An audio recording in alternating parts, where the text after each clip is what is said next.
Hello and welcome to Nanosecond Sports Fix. I'm Eric, and with me today I have Pat and I have Barry. How you guys doing tonight? Not doing too bad here. Okay, I just wanted to make sure y'all could hear me. Um, but so today we are going to recap the Browns free agency, and we'll also talk about the hiring of Mike Vrabel as a consultant.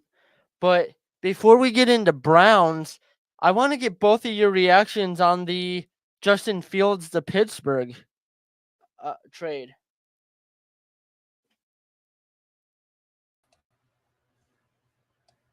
What what do you think about that, Barry? Yeah, y'all are breaking up. That's weird. Okay. Yeah. Okay. You're talking about Justin Fields being traded to the Yeah. Steelers. Yeah. What's your take on that? It's kind of odd. I mean, they just got Russell Wilson, so they've got now two starting quarterbacks. It'd be like Joe Flacco being on the Browns squad. Deshaun Watson's going to be the starter, but I thought Fields would go to a team that they actually wanted him to try to start and compete to start. Russell Wilson will be the starter, and it looks like Fields is going to be signed to be a backup. I don't know what they're going to pay him. I haven't found anything what they're going to pay him, but um, I think it's going to be very uncomfortable for both quarterbacks. Um, Russell Wilson's been fairly durable, and he was durable last year, but I guess he's not expected to compete with Russell Wilson for the starting job.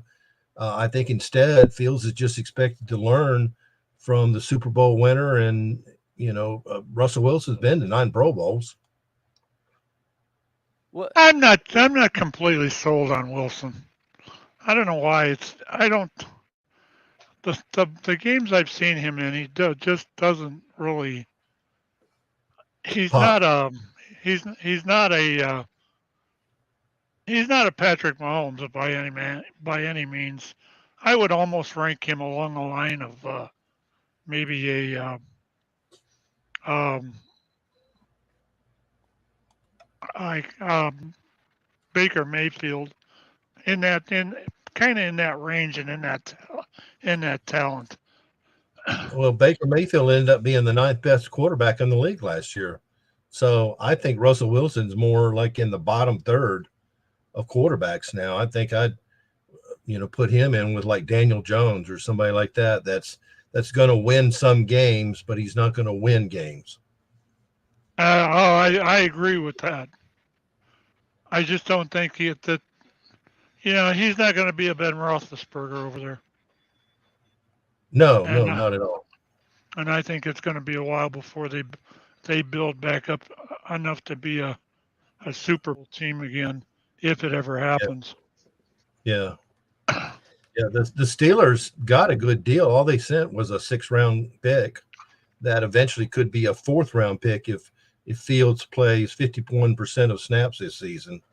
I don't know what'll happen the following season, but if Russell Wilson plays most of the year and then gets hurt, and then Justin Fields goes in, then that'll still stay a 6th-round pick because he'd have to play 8-9 games, I would assume, to get that go to a 4th-round pick.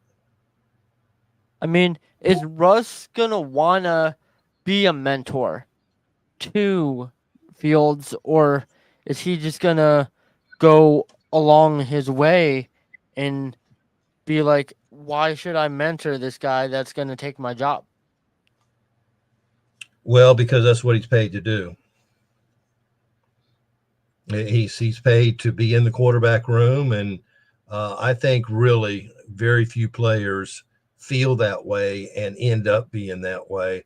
I know some players have. Roethlisberger did it to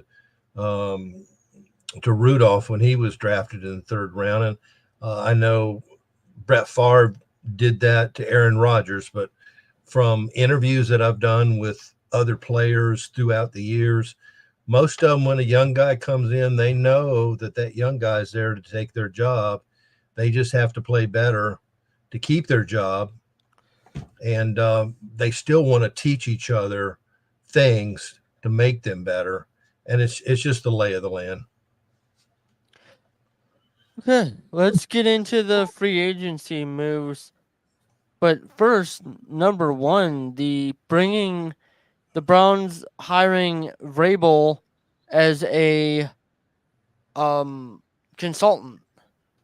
What was behind that?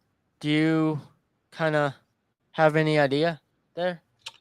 I would assume the relationship between Grable and defensive coordinator Jim Schwartz. Sports, yeah. I had heard about that. Yeah, I mean Jim Schwartz was his DC and was successful there.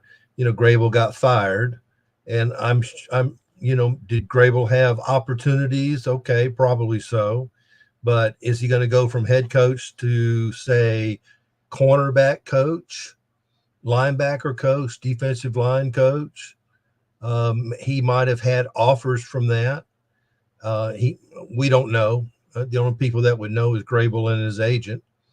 But Grable was fired by the Titans in January after 6 seasons with the franchise, and he did guide the Titans to the playoffs in 3 straight years, which included an AFC Championship game appearance in the 2019 season. But his team has missed the postseason the past 2 days. Past 2 years, and it's always a "what have you done for me lately" league. But despite having his name tied to multiple head coaching jobs around the NFL, Grable didn't really get latched on or get a secured cement offer. And so I just think that he went with what was comfortable for him, and him and Jim Schwartz have a great relationship. And I would just assume that he came to the Browns because of Schwartz.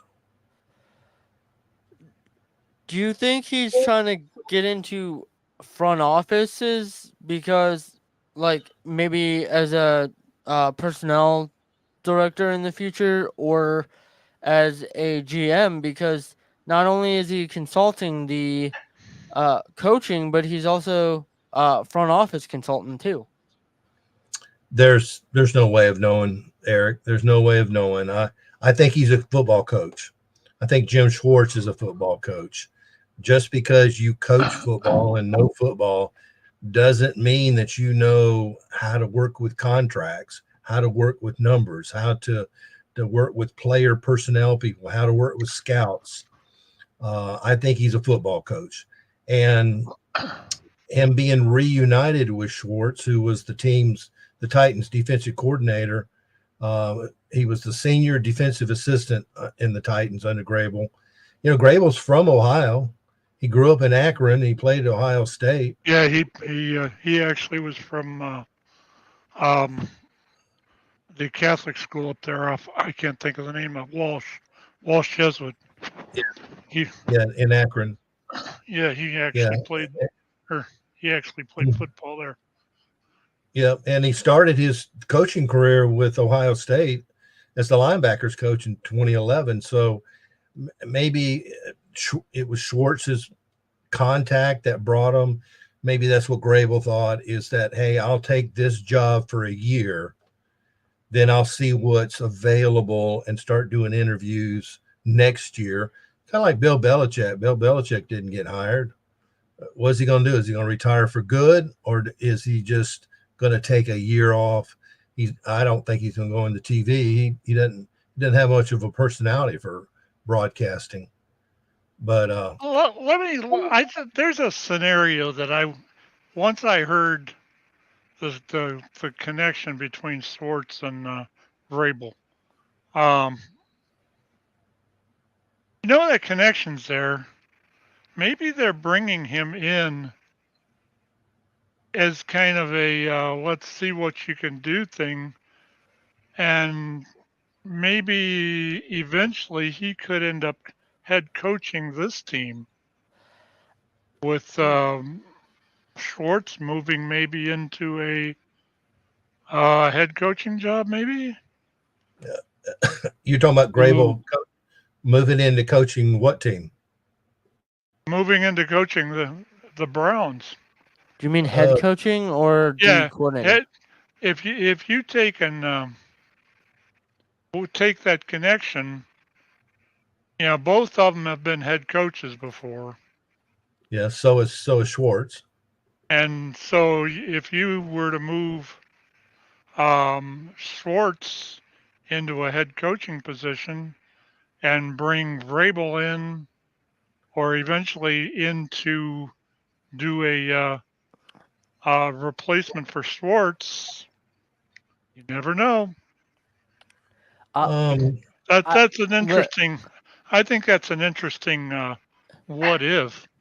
Before you respond, Barry, I just want to say that probably won't happen because all indications are they're in negotiations with Stefanski and Barry, Andrew Barry, that is, on extensions. Yeah. So Okay. Well, let me ask you this, Pat. Who was named NFL Coach of the Year last year? Oh, I realize that. I realize that, Barry. Okay. But So, there's always a what if. so 3 months after the honeymoon, you're ready to start dating? Not me necessarily, no, but there's always that what if. I've seen coaches with winning seasons get fired. Yeah. I mean, go ahead, Barry. Then I'll. the Eagles win the Super Bowl, and then 2-3 years later, their head coach is fired. It does happen. There you go. I'm not saying that this would happen anytime soon, but there's always a possibility there. Maybe I think what happened was Grable was expected to immediately get another head coaching position with another team. And when that didn't happen, I think he was able to find time, what he wanted to do for the upcoming season and see what it could develop for him for 2025 and just take what he could. Schwartz did that with the Titans. He was only there a year and he was in some kind of, consulting job before he moved on to Cleveland. So that does happen. Look at Bill Musgrave with the Browns. I mean, he's a head coach, a college head coach. Why didn't he take an OC position somewhere? Instead, he took a consulting game, run game coordinator. I think people do that just to be in the game, still be on staff somewhere, still be in football, still, breaking down film. And then next year he'll be on somebody's list and he'll interview for several jobs and he'll get hired. That's what I think. I don't think it has anything to do with Stefanski. I think Stefanski, like Eric said, is going to be rooted. And, the fact that they're renegotiating their contracts, I think you'll see him sign about a 4-year deal. And as long as he does well in the first 3, he'll be okay. Yeah, Grable's a head coach. Schwartz is a head coach. And I think Schwartz is the same way. I don't think he's going to go anywhere unless somebody offers him a head coaching position. Then he's gone. Okay. Let me take a second. If anybody's listening has any questions for Barry or reaction, text at 234-281-4431. I forgot to throw that out there at the beginning of the show. So we can get some response from fans if you're interested. But with that, yeah, I don't see Vrabel becoming a head coach. I could see him becoming the defensive coordinator if Schwartz gets a head coaching job somewhere. Yeah, well, they're both defensive, coaches. I think they both want to be head coach again. And I think once you're fired from being the head guy, I think immediately you want to be the head guy somewhere else. But I think Schwartz has learned. It's been a while since he was head coach of the Lions. I think he's learned that, hey, I'm good at this.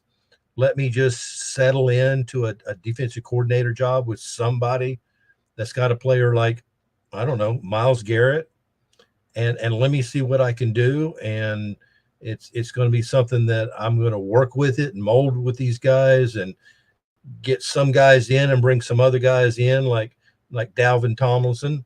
And let me see if I can mold this defense. And he did. I mean, they were number one in a lot of categories, and they were top 5 and top 10 in a lot more. But as far as Grable goes, I think he's just kind of in limbo. He's going to stick with the Browns for a year, be a consultant. I don't know what he's going to consult. Of course, he's a defensive guy, and Schwartz is a defensive guy. And that's another thing I've learned about these coaching staffs. Once you work with somebody and then you go somewhere, like when Grable got fired, everybody got fired. And when the new guy comes in, he may pick 1 or 2 guys to retain, but pretty much when your head coach is fired, all of you are fired. And Schwartz and Grable got along together, and they're good friends, and they work good together. And I'm sure that's how he ended up with the Browns is through Schwartz. Oh, you were talking about Grable in high school, Pat. He went to Jesuit. Yeah, Walsh. Walsh Jesuit. Yeah, Walsh. Walsh Jesuit. Yeah, Walsh Jesuit in Akron. This past year, he was just inducted into the Summit County, Ohio Sports Hall of Fame. Grable was. Really? Oh, wow.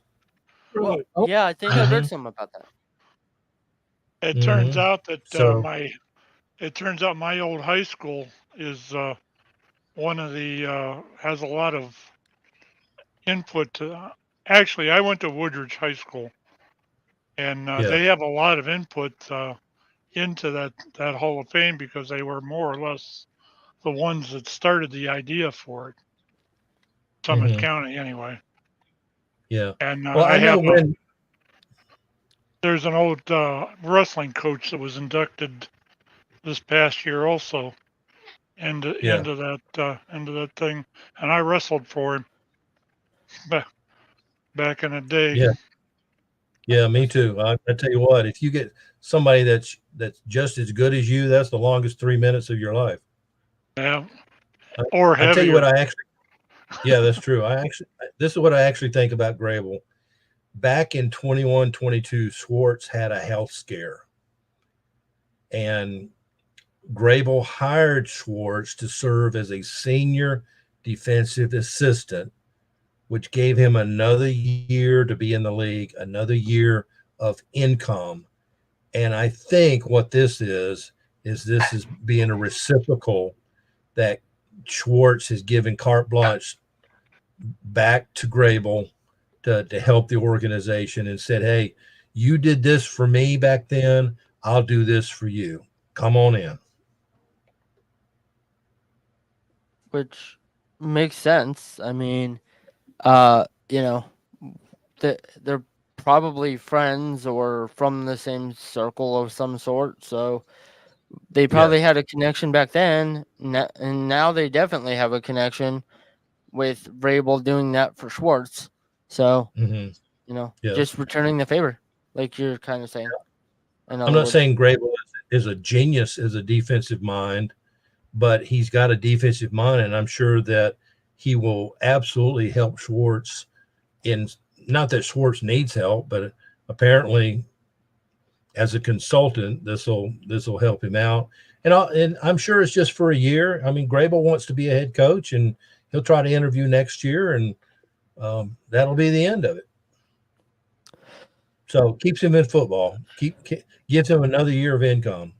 It's nothing near what he would be making, but money is money. And in the NFL, what is the NFL minimum in football? 700 and something thousand. Yeah, I'm surprised he didn't get an opportunity, as far as we know, for college jobs. Like, unless he Well, just maybe he didn't didn't want want to it. go. Yeah, maybe he didn't want that. True, because it seems like a lot of coaches are trying to get out of college football because of the NIL stuff. I don't know. Maybe that's just me. What do you think? There. I think NIL is gonna destroy the. I'm not saying it's going to destroy the game. It definitely makes it. See, here's the thing. When the NFL began in 1920, you put your team together any way you saw fit. Now, back then, it was you were a member of this gym or health club on the west side of Chicago. I was a member of a gym in the east side of Chicago, and you got together a football team. I got together a football team, and there's a park down on Racine Street, and we played each other.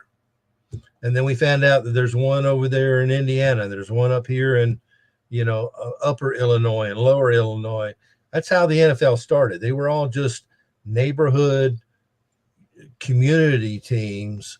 Like Akron had a team called the Pros. In fact, they won the first NFL championship. That's how the NFL started, but there were no roster restrictions. You can have as many or as few as you wanted. You could get these players any way you wanted to. That changed when the draft started in 1933. So that's the way college. Eric, if you're a stud five-star player, which I'm sure you were a stud 5-star cornerback back in your day. Oh yeah. With 4.34 speed. That's my guess. And if you're as long as this team offers you and you decide as the player to go to Clemson or Michigan or USC or Oregon, if Oregon never offers you, then you can't go. But if they offer you and you say yes, then that's where you go. And that's what's going to happen with college football is that it used to be, I'm going to go to Ohio State because of this reason. I'm going to go to Auburn or Florida or Rutgers for this reason. But now the reason is going to be money. See, in the NFL, that's not the way it happens. If you're drafting number 30 in the first round, you can only pick, there'll be 29 players gone before you get your guy. But in college, if all those top 30 players say yes to your university, then they'll be trickling in and signing up in the spring. And that's just how things work. So I think that's the way college is going to go, is that players are going to say yes because of money.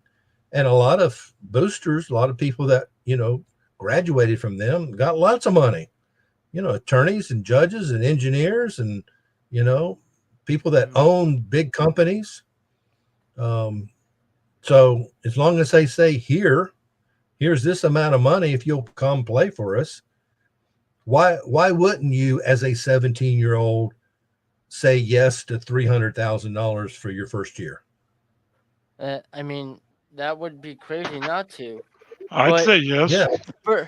For the, I heard a former player give this argument for NIL and why it should be a thing. Like, these guys are not able to get jobs. That if they're going to a small school, there could be a chance that football interferes with their them getting a job or their studies. Like, they might not be able to study the major they want, because if they want to play football, that gets in the way. And this former player, I'll just give the name, Chris Canty, went to a smaller school and was speaking from experience. Like, what do you think of that argument?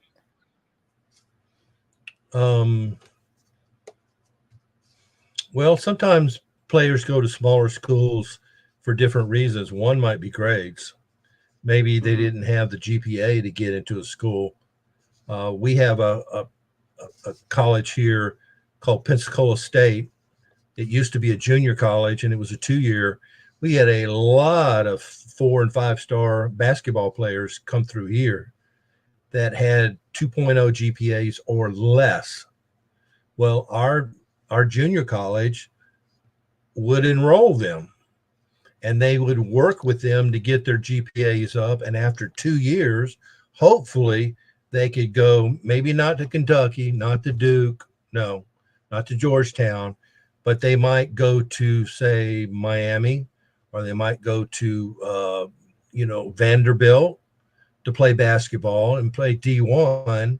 It may not be one of the top 25 teams, but you are playing D1 when you're playing for Arkansas men's basketball team. You may not be ranked ever. So sometimes I don't know Chris Canty's story. I don't know why he went there. It's like the Browns just signed an offensive tackle named Adenchi, Hakeem Adenchi. Do you know his story? No. He was unrecruited and he was like 6'4", 254, played offensive tackle in high school, unrecruited. So he signed up for the U.S. Air Force Academy, and they accepted him. His brother was in the Air Force Academy and playing football as an offensive lineman. He got accepted, but he got a rejection letter because he was allergic to cashews. Oh. And they rejected him because, see, if you're going to go to the Air Force Academy, after you do your 4 years of college, you've got 4 years that you've got to do in the military. And if they send you somewhere, they can't be worrying about if you're going to blow up and almost die because something had a little bit of, pistachios or cashews in it. So they reject you. It's like having flat feet. They reject you. Having bad knees. Well, you can't be in Afghanistan running through the mountains and have bad knees. So they rejected him. Well, his high school coach just happened to get a job on the staff of the University of Kansas. And within a week, he sent for him. And so he ended up on Kansas. He ended up starting 4 years, 48 consecutive starts, 48 straight, all 4 years. He was a starting either right tackle, left tackle, right guard. He played 3 different positions. So that is a player that had 0 college offers. He wasn't even ranked. He didn't have a star. I think he was like a 2-star recruit. And he ended up being drafted in the 6th round by the Bengals. Now he's with the Browns as a swing tackle. He played in a Super Bowl. He played in 2 AFC championships. So, different people go to different schools for different reasons, and some of them become good. Look at Tim Tebow, great college quarterback, Heisman Trophy winner, just could not read a defense, could not go through his progressions. He just his thing was, if the first guy is not open, run. Well, you can do that in college when you're playing Vanderbilt and Kentucky and Arkansas, but not in the NFL unless you're Lamar Jackson. And I was just going to bring that up.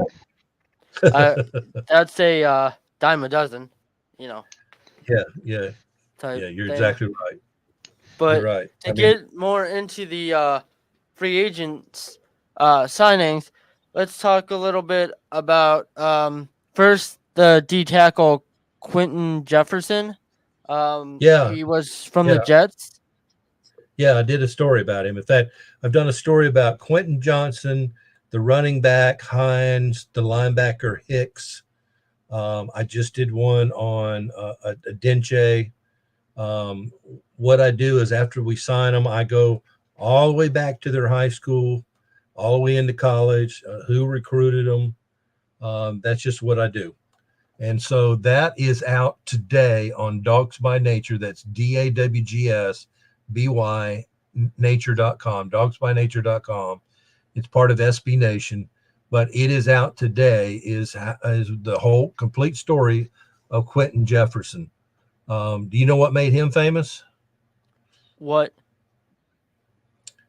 He had and this is in this article, and I got video too. He was playing a game with the Seahawks, and they had lost a game at Jacksonville when they did the victory formation. Him and former Brown Sheldon Richardson were ejected, and as he was trotting off from the field into the visitors' tunnel, a water bottle went by his head. He stopped. He took his helmet off. He took a left. He went towards the stands. And I'm going to let you go to the article to see what happened next. Ended up being three different beer, water, three different containers were thrown at him and security. And I'll let you go into Dogs by Nature, and you can see what happened. It's got two different videos. One is like a local news station that talked about it, but he's a big dude. Jefferson has played, and he played with the Jets last year, and he had his best season, but he was played with the Seahawks when he went into the NFL, and he's a big guy. He was a 5th round pick of the Seahawks in 2016. So, Oh wow, he's born and raised in Pittsburgh. He wanted to be drafted by the Steelers, but the Steelers passed on him 4 different times, and eventually he was taken by the Seahawks in round 5. And then when his contract came up, he signed with the Arizona Cardinals and played with them for 2 years, and he played with the Rams a year. And then he ended up with the Jets last year and had his best year with 87 total tackles last year. And he also played with the Raiders 1 year. But he had 6 sacks last year. Now, the Browns traditionally, since Stefanski and Barry have taken over, traditionally they have kept 4 defensive tackles. But last year they kept 5. And I think that will continue because the defensive line and cornerback is the pinnacle of Jim Schwartz's defense. He's got to have people in the middle to stop the run. He's got to have cornerbacks that can play man, that can, cover guys and shadow guys. So they've got 5 defensive tackles. They re-signed Hurst. They re-signed Shelby Harris. They had Apu, who played sparingly last year as a rookie. And then they've got Dalvin Tomlinson. They signed Jefferson to be that number 5 guy, although I'm sure that they will bring in people off free agents or undrafted free agent rookies. They will bring all those people in to be camp fodder. Don't you think that the idea of the 5 is, especially with what last year was, with the injury, everything being injury prone and everything, I think that was more of a safeguard than it was anything else, wasn't it? Well, Schwartz is going to stop the run first. Yeah. So his focus is the interior there with the defensive tackles.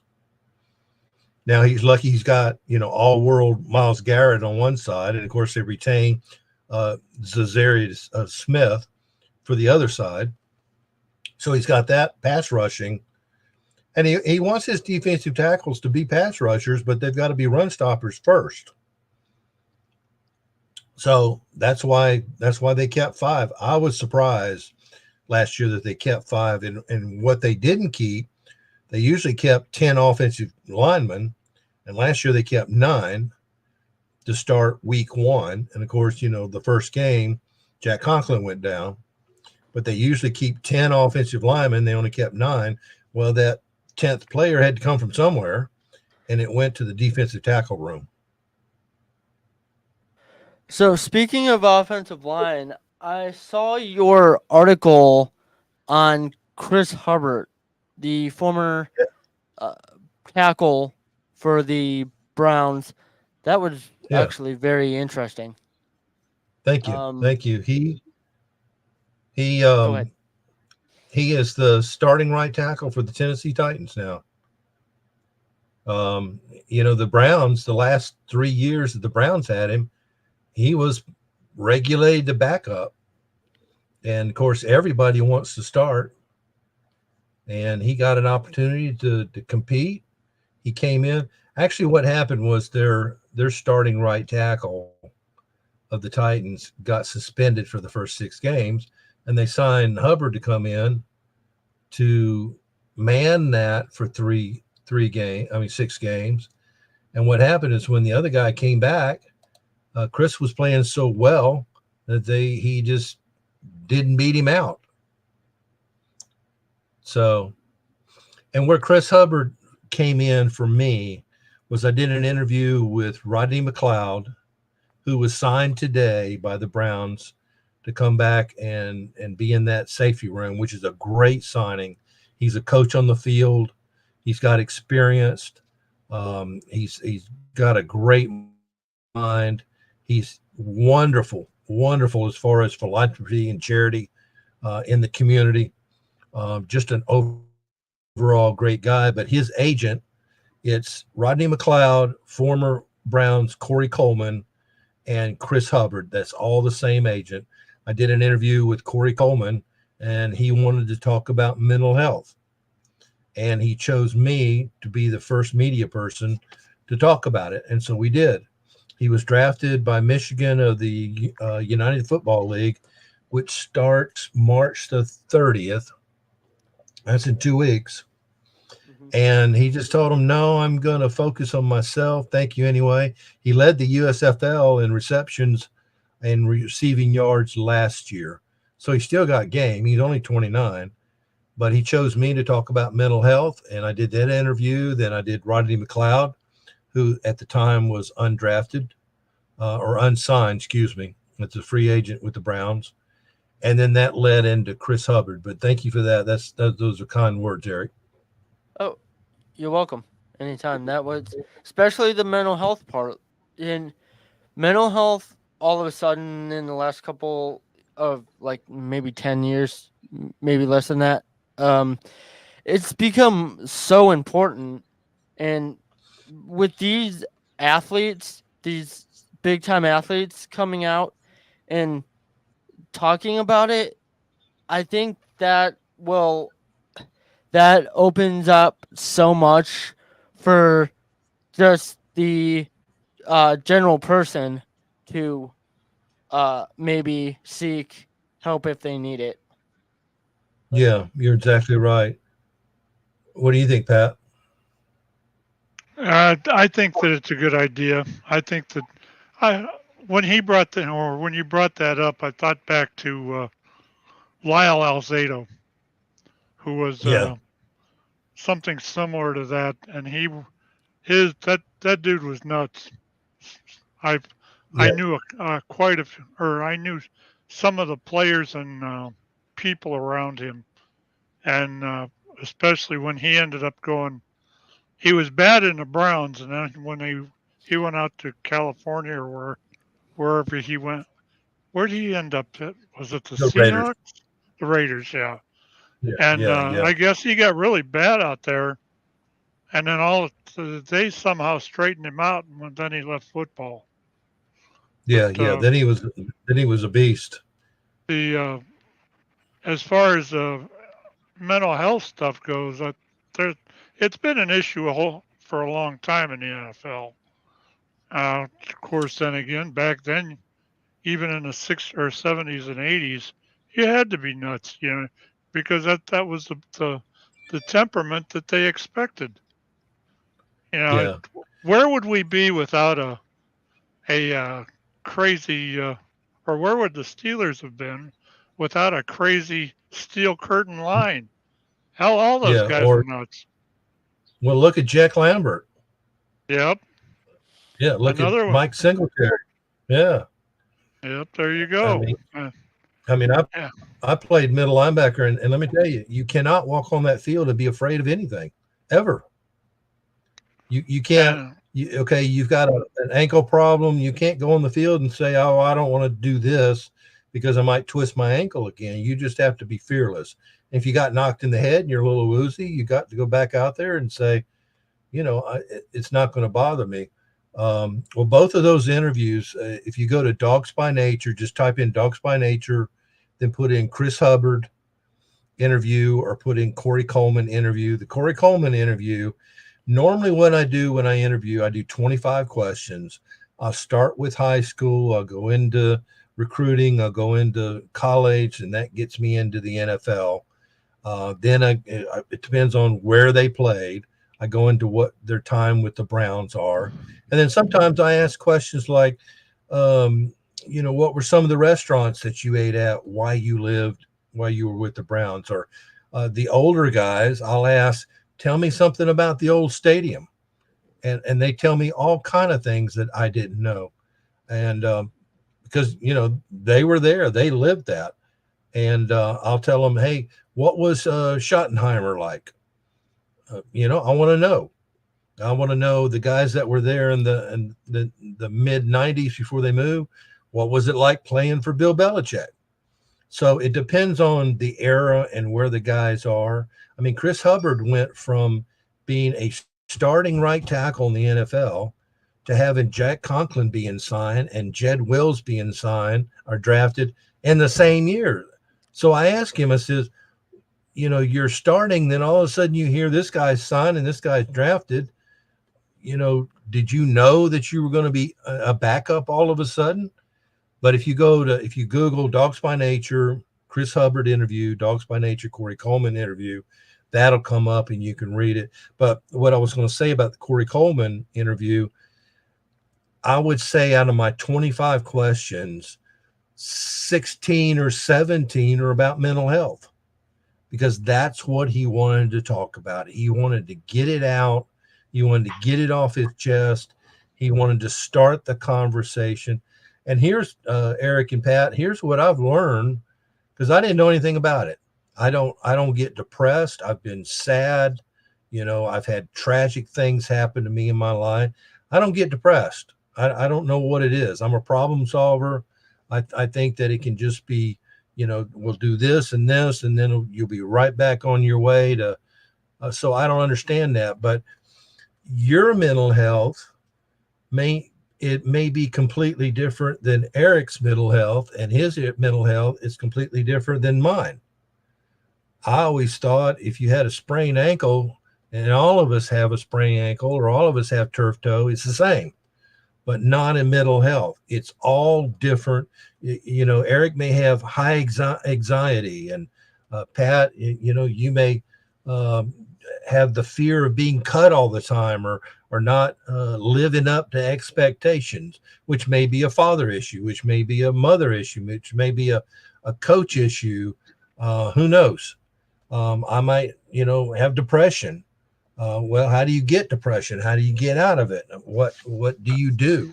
So I learned that through Corey Coleman and then through Chris Hubbard, that you just can't lump everybody. See, here's the thing.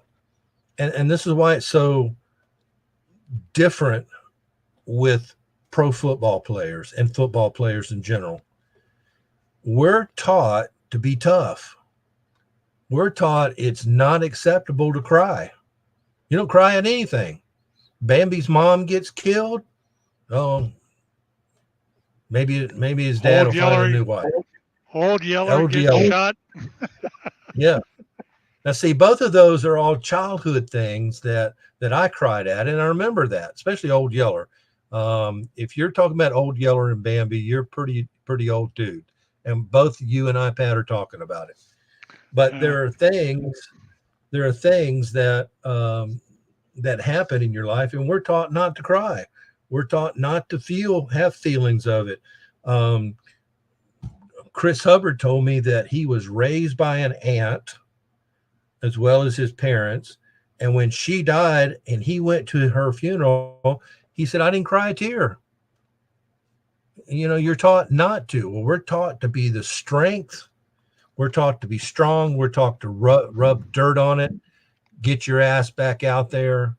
And so it's hard when you have feelings of something. A lot of these players have anxiety. It's one thing to fear getting cut, but that would be like getting married, and the entire time you're married, you're afraid that she's going to run off. Well, what kind of marriage is that? And that's what these guys, they have their own mental health issues. And what both of these players did was they went and saw a therapist. That's the best thing to do sometimes. I mean, I feel like the like rub dirt on it mentality is just for not just for athletes, but just for men in general. Like, yeah, I agree. You're not supposed to show emotion, but you're not. I've dealt with the depression for several years now, and you mentioned the therapist. My last year, if you would have had any awareness of what happened to me, I started off with some health problems in the beginning of the year. Yeah. I got in, I was a president of a club, and they saw fit to kick my butt out, more or less. And after I'd put 8 years of work in it, wow, that was enough to start the depression, let alone what happened. The funny part of it was the new depression lumps itself on the old. That's what I found. It ended up so bad with me, I ended up having to go to a therapist. And it was nice because of my therapy was covered by my insurance because of the other illness that I had. And it's no laughing matter, there are times I thought I was going to explode. And I see a lot of these people now with the PTSD and all that. And if you don't get help, I feel sorry for you, because you're walking around mad all the time. You're trying to figure out what the hell you're going to do. And, you're mad at the world, and taking that out on the football field, that could be some therapy, but talking to a therapist is a whole different thing, because you get to unload off of that. You unload what's wrong, what the problems are that you're facing, and the therapist is just paid to sit there and listen, not really to take and give you any per se advice, but the one I deal with, she listened to me very carefully for 2 or 3 different sessions, and then she came up and said, this isn't your fault. And somebody being told that right off the bat, or told that after talking to a therapist like that, it helps. I'm one that I've always believed in the therapy side of that. Yeah, because sometimes you think, what if I had done this instead? And then you found out it didn't matter because it was going to happen anyway. Exactly. So that has happened in my life twice. And one of them ended up being a death of somebody. Not my fault. That had nothing to do with it. But still, if I had refused to loan him my truck and they got in an accident, what would have happened? And his father told me he would have borrowed somebody else's truck. So mental health, I didn't know anything about it. And what I did is I consulted with our Dogs by Nature producer. His name is Jared Mueller, and he's been in the mental health for 26 years. And then the Hawaiian Honolulu Brownsbackers president, his name is Lee Shelko. He has been in it for 44 years. And I reached out to both of them when I was told that Corey Coleman was going to select me to talk about his mental health for the first time. So I got questions and ideas from both of them. Now, once Corey started telling me stuff, and it felt like, at first it was like, hey, you're an athlete. I'm asking you all these questions. But once we got into the interview, it was almost like him and I were sitting on the front porch drinking a beer. And once he started telling me things, then I would come up with a question that wasn't already pre-prepared off of what he told me. Like at one point he said something about, I grew up in a family, in a household without a father. And so then I asked him, well, what happened to your dad? He said, when he was 5 or 6, he went to prison. He didn't get out until I was in high school, and then he went back to prison. And so we talked about father stuff. So, because, men and fathers discipline different than moms and women. They just do. I will tell you twice to put your shoes away. That's not where they belong. And if you don't, something's going to happen to you. The third time you're going to get your butt beat. If that's what, or you're going to be made to do it. That's the way right. I was raised. Now, I got a friend of mine that what he does is he'll throw the shoes away. Well, then I've got to buy another pair of shoes. But if you take away their phone for a week, and then if they do it again, you take it away for a month, then, it's not to be mean. It's just that I don't want your shoes have a place, because you're trying to teach them to be responsible adults so that when they leave, they don't act this way. And then especially if you do them when they're young, by the time they're 12 years old, you got control of them or you don't. So, but go ahead. I didn't know that mental health was what it was. But after both those interviews, I've realized that it's a thing. And once Corey Coleman told that, and then Chris Hubbard comes in and he tells me, yeah, this is what my problem was. And I went to therapy, and, I cry in front of my son, and I went, oh. We talked about the NIL here a little bit ago. Let me ask you a question about that, and I think that kind of weighs into this mental health thing also. Yeah, I think it did.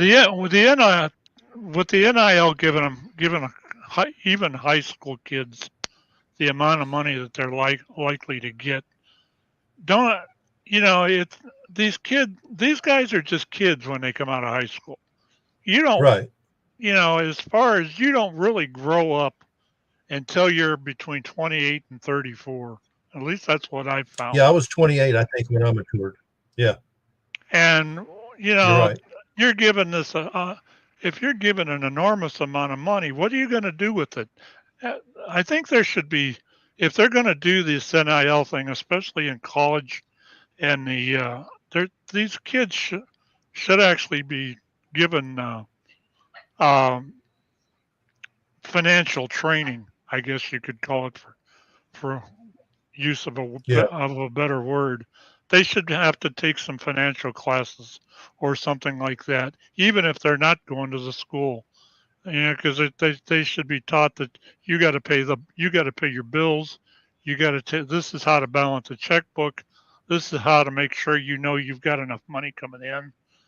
None of that. I had none of that when I was growing up, and I suffered for it for probably the better part of 10 years. I was 45 when I ended up buying a house.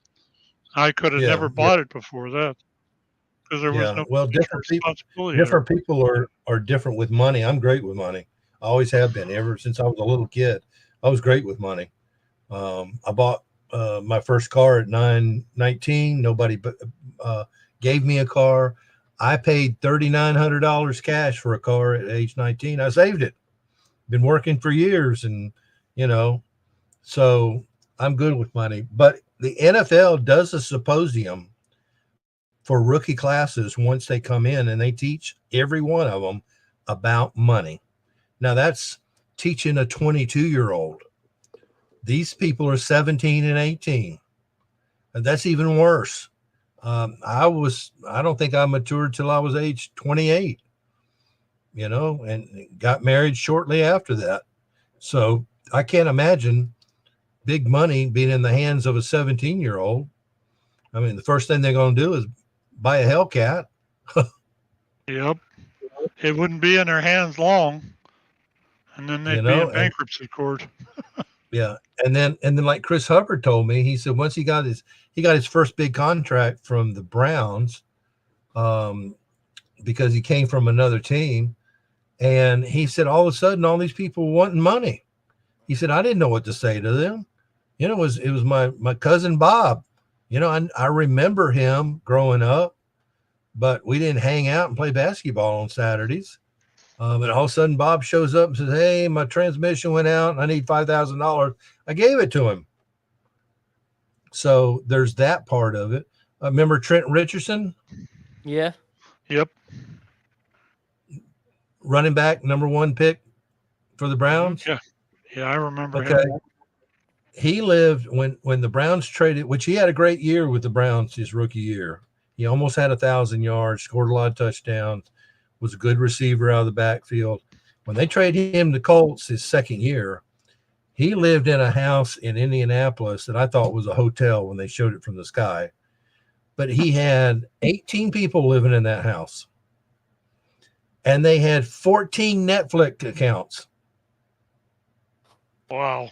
And, that's all Trent Richardson paying for it. So all these people from Pensacola he broke all of Emmitt Smith's records, same high school in Pensacola. When they all moved up to Indianapolis and lived off of him, not with him, lived off of him, they had all this stuff, and he paid for it. So that was not being able to tell people no. So And what I else mean, you got from and that shows the fact that people use people, but that also backs up that most rich people aren't happy with themselves. It's more shown the people that have a ton of money that don't end up in bankruptcy court, so not professional athletes. They end up more miserable because it negatively affects the mental health. Money is not good for the mental health unless you actually save it and use it responsibly. The root of But all evil. yeah, I think there needs to be a study done. Eric, I need you to win the lottery. Then I need you to give it to Pat and I, and then we will live in a house together. And each month you can interview us, and we'll let you know. okay. Yeah, well, I'll let you know how bad it is to be rich. Now the You can house depend on me, Eric. Oh yeah. yeah. Now, of course, that house isn't going to be close to you. It's going to be somewhere down on one of those islands down there off of Cuba. Oh yeah. That is true. That is true. And that's, Yeah, we're gonna that's we'll just get going to down be to our Key winter West. home. We're gonna get some summer or some winter property in Key West. Yeah, we'll do that too. See, That goes Pat for and I about are already. that goes Pat for and I about are $1 million. working out. That goes for Yeah. about $1.5 million. I already checked. Yeah. See, Pat and I are already working out the details on that. We're Yep. already miserable. Yeah. Well, I mean, you're good when you first get it, but as time goes on, just Yeah. because you're buying things doesn't mean you're happy. A lot of people buy things because they want to feel like they're something, and like they feel like they're not something, and they want to feel like they're somebody. But anyway, getting back to what this podcast was about. Free Where, agency. what? Free agency. Yeah, or trade Okay. in the case of Jerry Jeudy. Yeah. What do you think about the Jerry Jeudy trade? And then did they restructure his contract officially? Yeah, they did. Okay. They did. What do I think about the Jeudy Yeah. trade? I'm over here yawning. That's what I think Okay. about it. I really don't understand why we need him, because he's just another Elijah Moore or David Bell. I mean, what has he done in his career up to this point? Now, he was a college stud. He was absolutely a college stud, but that doesn't always translate to the NFL, as Tim Tebow will tell you. You know, he's only 6'1", 193, so it's not like he's a really tall, receiver. 758 yards last year. That's it. 2 touchdowns. That's it. Yeah, 2 touchdowns. There's some stuff that Barry has done this year in this preseason stuff that just make you go, what the flip? Yeah, What they like, did with that quarterback situation with Flacco. Flacco wanted to stay here, right. and they bring in that Jameis Winston. Yeah, yeah, Winston, who isn't yeah. half the quarterback that Flacco was. They No. bring him in for about the same money that they paid Flacco, and Yeah, Flacco ends up going to the Colts. What the flip? yeah, yeah. Well, Yeah, and I thought Flacco wanted to really go to a place that he thought he could start, and unless Deshaun gets hurt, he's not going to start in Cleveland. But I wish him the best. They've got a rookie quarterback that they taken in the first round that has been hurt. But just because he's a rookie quarterback doesn't mean he's going to stay the quarterback. true. So you let me bring give in this. So you bring in this yeah, Winston kid that's he's interception happy, and that's true. you say you're going to replace him with Flacco, and the bad Yeah, part of it, I'm not. I was when Flacco came into the Browns. I got to admit I didn't really want him here, but he okay. proved it. He proved it in pretty much most of the season. Although what ruined it for me was that last game where he threw 2 picks. That was I thought No, then and there. I thought that's the end of Flacco here. no, he threw 2 pick sixes. Yep, that's exactly right. 2 pick sixes. When that Mm-hmm. happened, I thought that's the end of him here. He ain't gonna stay here, and Yeah, I was right. So, but it's 6 one way, half dozen in the other, I guess. You're yeah, fighting yeah, salary caps and everything like that, and then you get rid of what little talent you got for somebody that's interception happy. yeah, yep. All the above. You're exactly right. So you just gotta wonder what he's thinking. Will it work out? Maybe, maybe not. I guess Yeah, we'll see about next December. yeah. Well, Flacco was quoted as saying this. I'm gonna quote: "All things equal, Cleveland is definitely the place that I would feel the best about."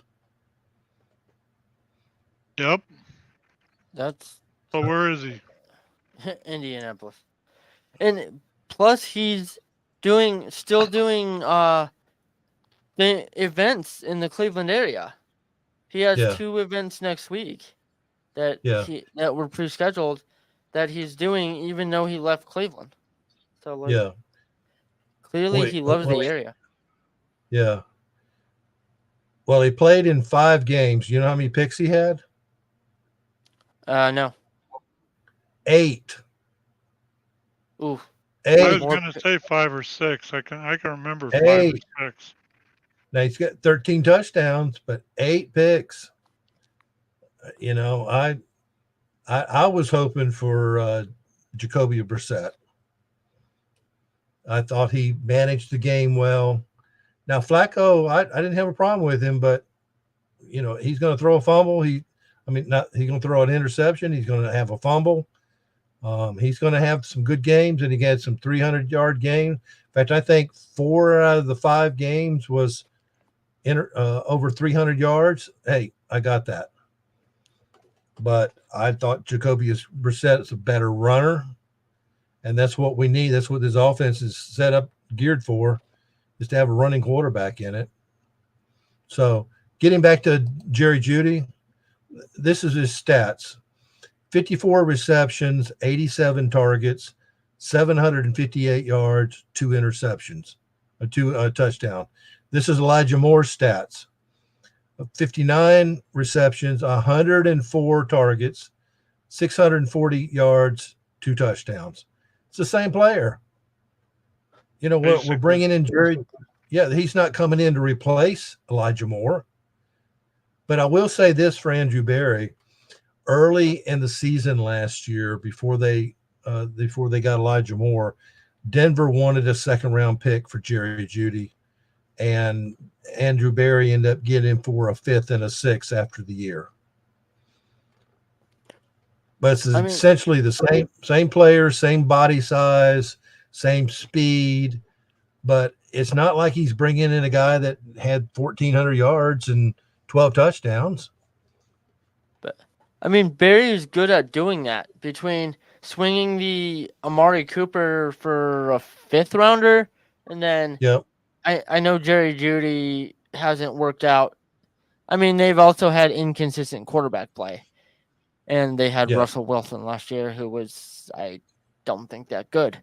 But anyway, I lost my train of thought. Well, Barry almost got arrested for that Amari Cooper thing. You know that, right? Because he stole him. Yeah. And Dallas has been kicking themselves in the butt ever since. Yeah. That was the best thing Dallas could ever give us. Yeah. You're exactly right. But it's, you know, I don't know what they're looking for. I mean, we have David Bell, we have Cedric Tillman, Elijah Moore, Amari Cooper. I mean, how many receivers do we need? Are they going to play 3? They're going to play 4 receivers, you know, David Njoku. And anyway, so I just don't see what he represented. Who is he? I tell you what, I don't know why they don't play David Bell more. I mean, he played well. He only had 14 catches last year. What do you think's going to happen? What do you think's going to happen to Chubb? That's a good question. Nobody knows, and there's no way anybody can guess at it. His doctors don't know. He doesn't know. I mean, is he coming back week 1, week 3, week 8 at all? So, and then when they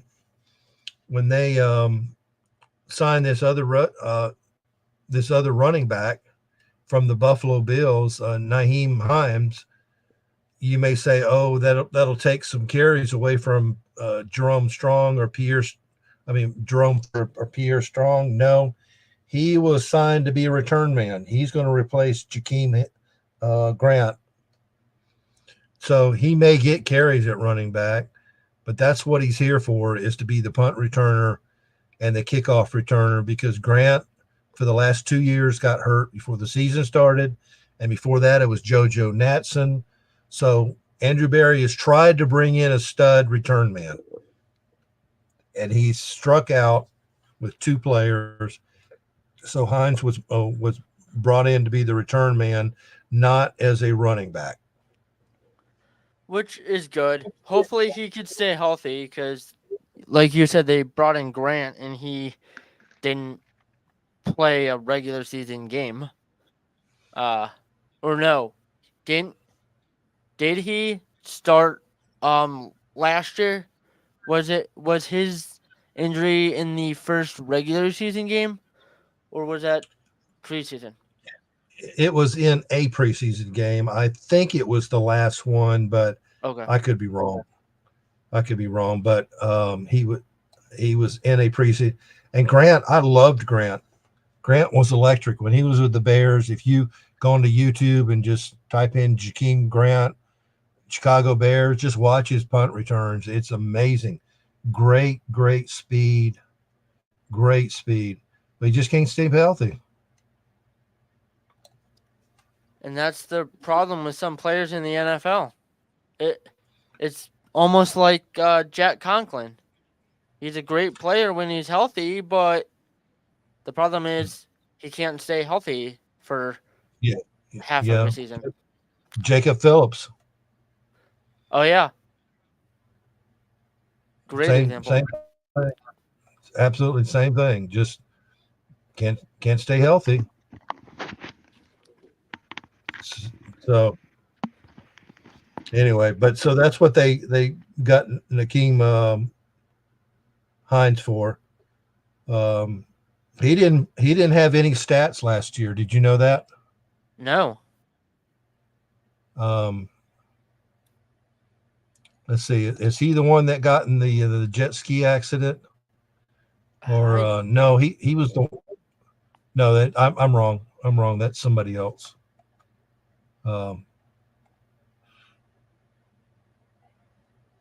Yeah, he is the one that got in the accident. So what happened was before training camp last year,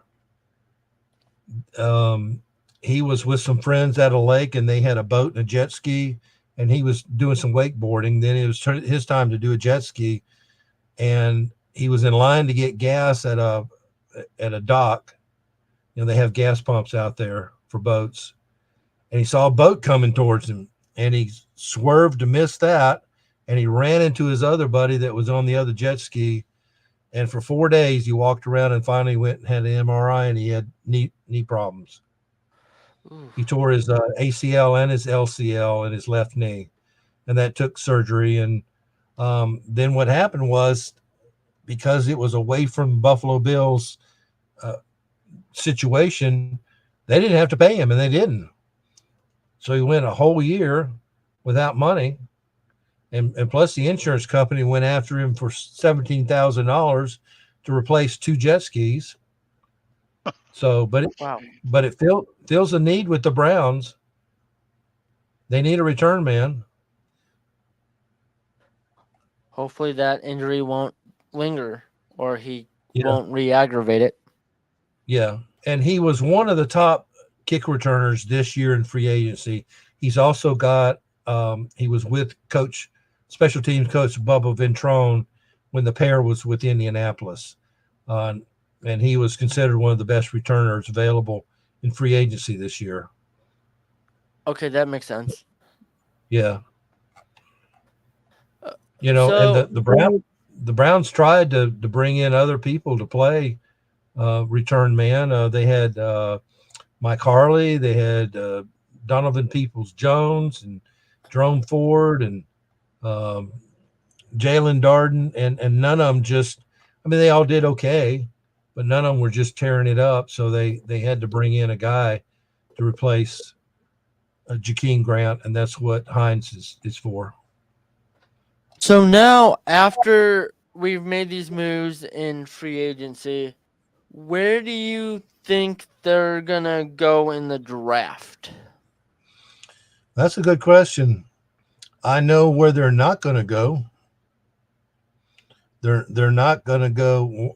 3 of their needs after the season was defensive tackle, offensive tackle, and running back. And they have filled all 3 of those. Wide receiver was another need. They filled all 4 of those. So they don't need any of that anymore.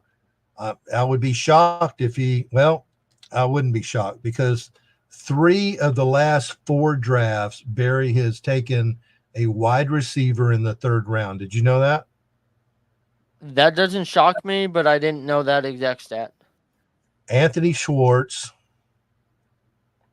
David Bell, Cedric Tillman. 3 of the last 4 drafts. So it's not like Barry hasn't tried to solve that room, but anyway, and that's probably analytics. Analytics says pay 1 wide receiver bank and don't pay anybody else. pay one cornerback and one defensive end bank. Don't pay anybody else. Try to get them for 3, 4, 5 million, 2 million, whatever. I mean, they signed Maurice Hurst last year for 1.1 million, and this year they re-signed him for 3.5. And still 3.5 is cheap. Mm-hmm. So I think that they Go just signed 2 linebackers, Devin Bush and Jordan Hicks. Jordan Hicks, I did a full profile on him. He's on Dogs by Nature. And Devin Bush, that will probably be published tomorrow or the next day. I did a full profile on him. His dad, Devin Bush, is actually junior. His dad played in the NFL as a cornerback back in the day, first round pick. So didn't Devin Bush go to Michigan? Yes, he did. His dad went to Florida State and thought that he was going to be drafted by the Seminoles, and Devin Bush chose. Now, Devin Bush had college offers down the driveway, out the sidewalk, all the way around the block was his college offers. And he chose Michigan. And oddly enough, he only took 3 of his 5 visits. Wow, that's super interesting. I mean, I think it's a low risk, high reward pickup because he's kind of like Maurice Hurst was last year because he's coming off of injuries. He's had a lot of injuries. So in that way, like I said, I think it's low risk on the signing, and then if he can play well, then it's definitely a high reward pickup. And I don't think he's going to be starting the linebacker because it's going to be Hicks and JOK, I would think. Yeah. Maybe and who else? Who would be the third? If you're playing a 4-3. Usually, I thought they only went with 2 linebackers and just played an extra safety. That's Joe Woods. That's Joe Woods. Now, they do play a 4-2-5 sometimes, and a lot of times that was Rodney McLeod. Mm-hmm. Rodney McLeod will come in the box and play a linebacker. But traditionally, they're playing a 4-3, and under Schwartz, he requires his defensive linemen to stop the run. He wants his linebackers to cover running backs and cover tight ends and then make tackles in space. So a lot of teams, they want the defensive linemen to hold people up and let the linebackers make plays. But under Schwartz's defense, it's different. I think Tony Fields has a good shot of being that other outside linebacker. This will be his 4th year. He's fast. He recognizes run and fills a gap quick. I think he's on his way to being that. I think Jacob Phillips is gone. I think Matthew Adams and Jordan Kanuski have a shot at coming back at low pay, but they're special teams guys. They're tacklers on punt and kickoff returns. That's what they're there for. That along with Mike Ford last year. So I think that's your linebackers. But Devin Bush, he was a stud until his 2nd year with the Steelers, and he got a knee injury, and he's never been the same. After his 4th year, the Steelers did not pick up his 5th year option. He played out his 5th year and had almost 80 tackles. And after that, they let him sign elsewhere, and he signed with the Seahawks for a year, and he played 10 games and started 3. So he's still not the player he was when he came into the league. He came into the league, he had 109 tackles his first year. Made the NFL All-Rookie team. But after he hurt that, he tore his ACL in the 2nd quarter in 2001. He has not been the same. He played more special team snaps with the Seahawks last year that he played defensive snaps. So that tells you where they played him. Could you see a shot that Diabate makes the team at all, or with the signings? Depends on training camp. They've also got Charlie Thomas. Both of those were undrafted rookies last year. Thomas, the difference is Diabate played on the roster, and Thomas was mainly practice squad, although he was brought up and played special team. Depends on training camp. Depends on the player. Depends on what they did in the offseason. Is he running? Is he lifting? Is he doing cardio? How's his diet? Is he sticking to his diet, or, is he eating Milky Ways every other day? So it depends on the player. Depends on how they come in. And, of course, it depends on if they don't get hurt. All it takes is I could do the Milky Way thing every day. Yeah. Wait till we get Eric's money and we're down in the Keys, then we'll talk about Milky Way. Yeah, we can buy a warehouse of them then. Yeah. At that point, just get a lifetime supply. We will have the Amazon man come about every third day. Yeah. Well, why wait that long? Yeah. Hell, I got that now. Yeah. Well, you must have a wife, because they definitely we could have it every day. That'd be fine. Yeah, those women love that Prime.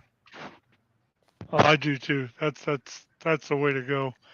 If I need something, I just get the phone out and type it in and hit the button, and it says, "Yep, we got it." And okay, hit the send button.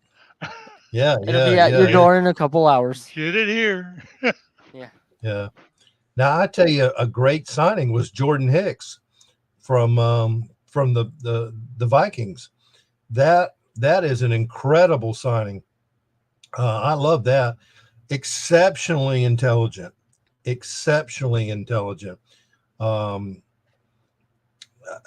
think that is a great signing right there. He's going to take Anthony Walker's spot in the middle, and that'll put JOK on the outside.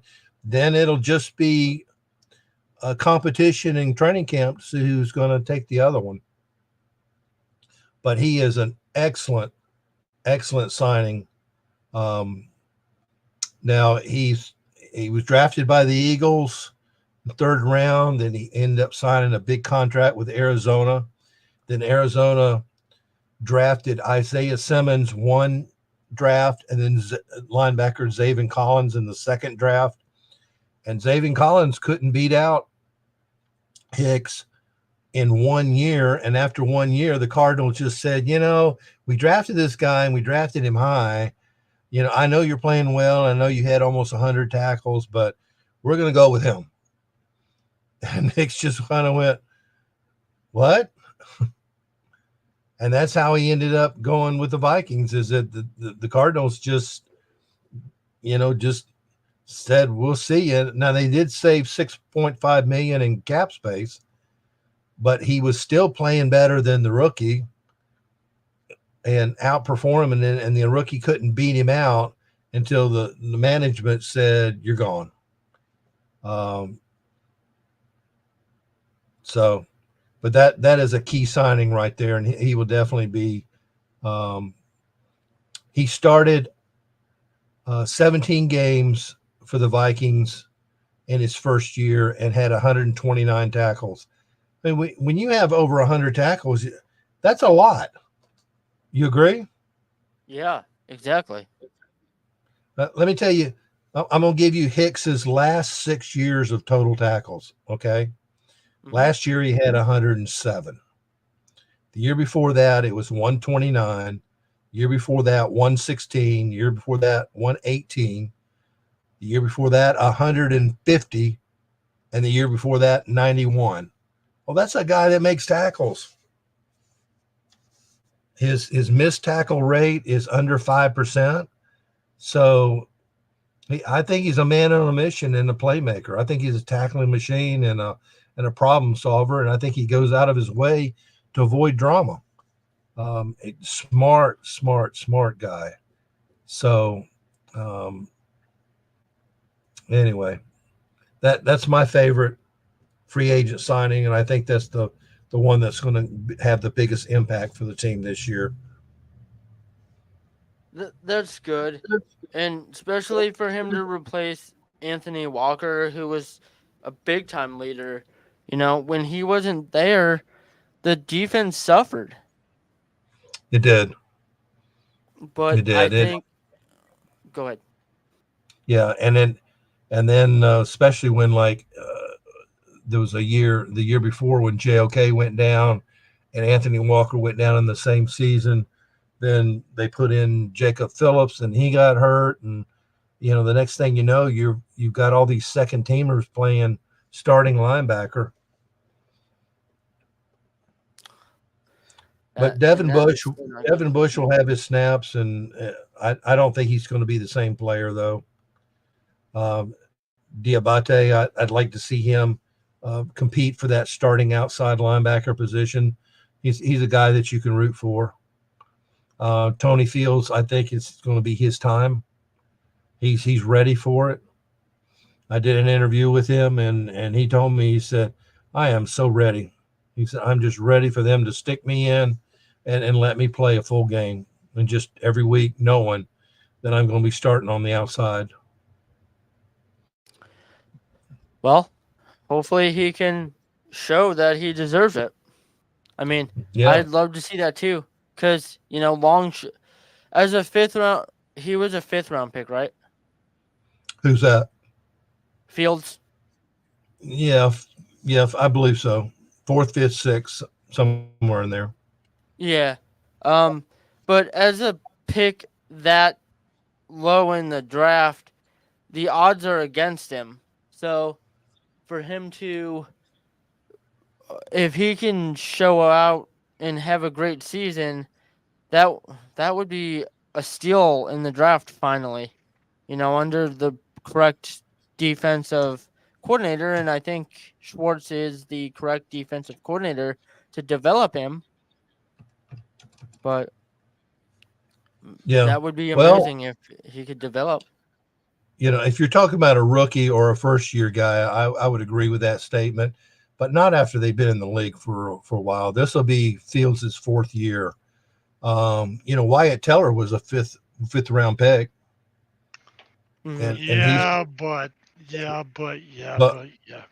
Yeah. So sometimes my but here is the fact that poor Mr. Fields was in Chicago. We're not talking about that Fields. Oh, we're talking about the linebacker from the Browns. Oh, okay, no. Sorry. Nope. We're talking about a linebacker who was drafted. I forget. He was drafted when the draft was in Cleveland. I forget if that was 2020 or 2021. Was it the COVID year? No, it was a year after. I think it was 21.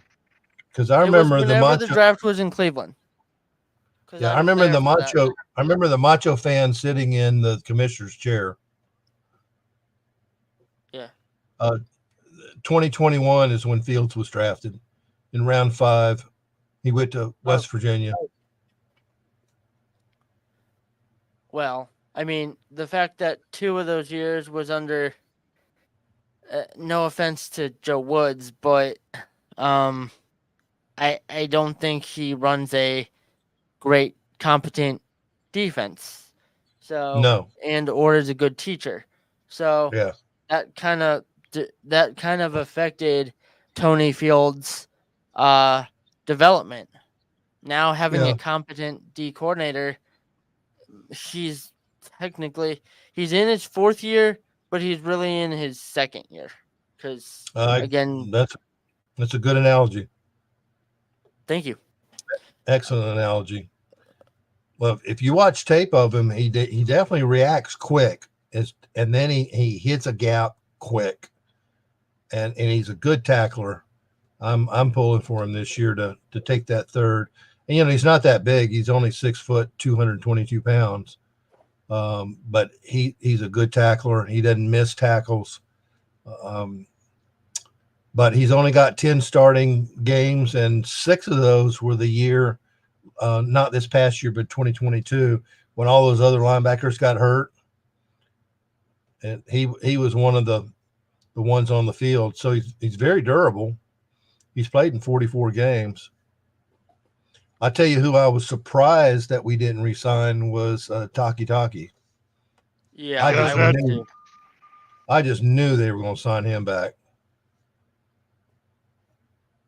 And he was one of the first to leave, wasn't he? Yeah. He's that really surprised me. I just knew they were going to sign him back. And he's one of the big examples of he was a later round pick, right? Yeah, fifth round. Fifth? Yeah. Mm-hmm. So that's considered later round. But he developed right. He did. He developed, and he's one of the best linebackers the Browns had. Yeah, and by his third year, he was starting. Yeah, that is true. Yeah, I was surprised. He had a lot of tackles, and a lot of games he would be the number one tackler.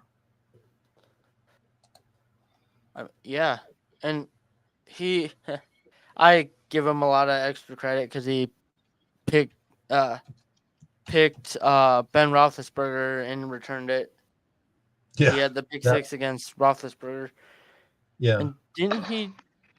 He had another one too. I just don't remember who that was against. And if you notice, all these guys are about the same body size. I mean, Taki's only 6'1", 238. They're all right around that size. You know, back in the day when the Giants and the 49ers and the Cowboys were winning all the Super Bowls, like in the 80s and the 90s, every linebacker was 6'4", 256. All of them. They were all just big guys. And you don't see that anymore. Now they go for speed over girth. Mm-hmm. Because even DNs that are 255 to 265. Yeah, somewhere around there. I think Miles weighs 287. So, and that's what you should be on the outside. Your inside guys don't need height. They can be 6'1", 6'2". Your outside guys preferably need to be about 6'4", but the inside guys need to be 300 or close to it. And the outside guys, like you said, 255, 265, because they got to have that first step. They got to have that speed off the edge, because they're definitely working against somebody that's definitely 300 pounds. So. And you need a quarterback that's 7 foot tall. Yeah. Well, I mean. Yeah, that goes back to Russell Wilson. He's only like 5'11".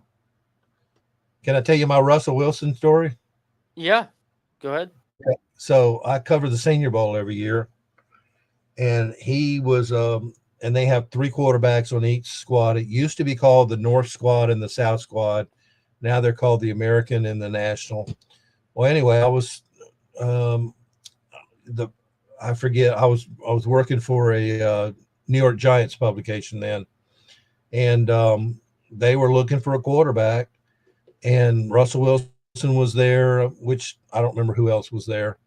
And so we were doing an interview, and a lot of times what you do is there's 5 or 6 of you in a cluster interviewing a guy.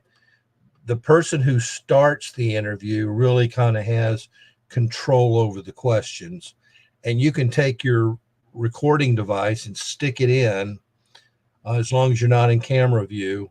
And so you will get questions and answers. And then if he pauses, then somebody else will interject a question. And then it's back and forth. I didn't have any questions for him, but I had my cassette recorder in the area. And after he was finished, a guy standing next to me, which I did not know, he was with another publication. I turned to him and I said, "That short guy really thinks he's going to play in this league, doesn't he?" And the other guy said, "I guess so." And that was the end of that. Little did I know. Little do you know. I mean, Yeah. I go back to there's a story told by one of our local talk show hosts back when Manziel was in the at the combine, and Okay. this local talk show host got to meet Manziel and stand next to him. The dude's like, I'm about 4 inches taller than Johnny, and that's a Yeah. problem because Yeah. the dude's only like 6'2". The Yeah. talk show host is only like 6'2". Okay. So Yeah. the point of bringing that up is like, yeah, when a guy is short, yeah, Russell Wilson got lucky for a couple of years, but eventually it was going to catch up to him. Then Well, Johnny Manziel. Drew Brees was less than 6 foot. Fran Tarkenton held when he retired. He held every passing record in the NFL until Dan Marino broke most of them. He was under 6 foot. So, players do come out of nowhere and can do that, but you got to be an exceptional athlete.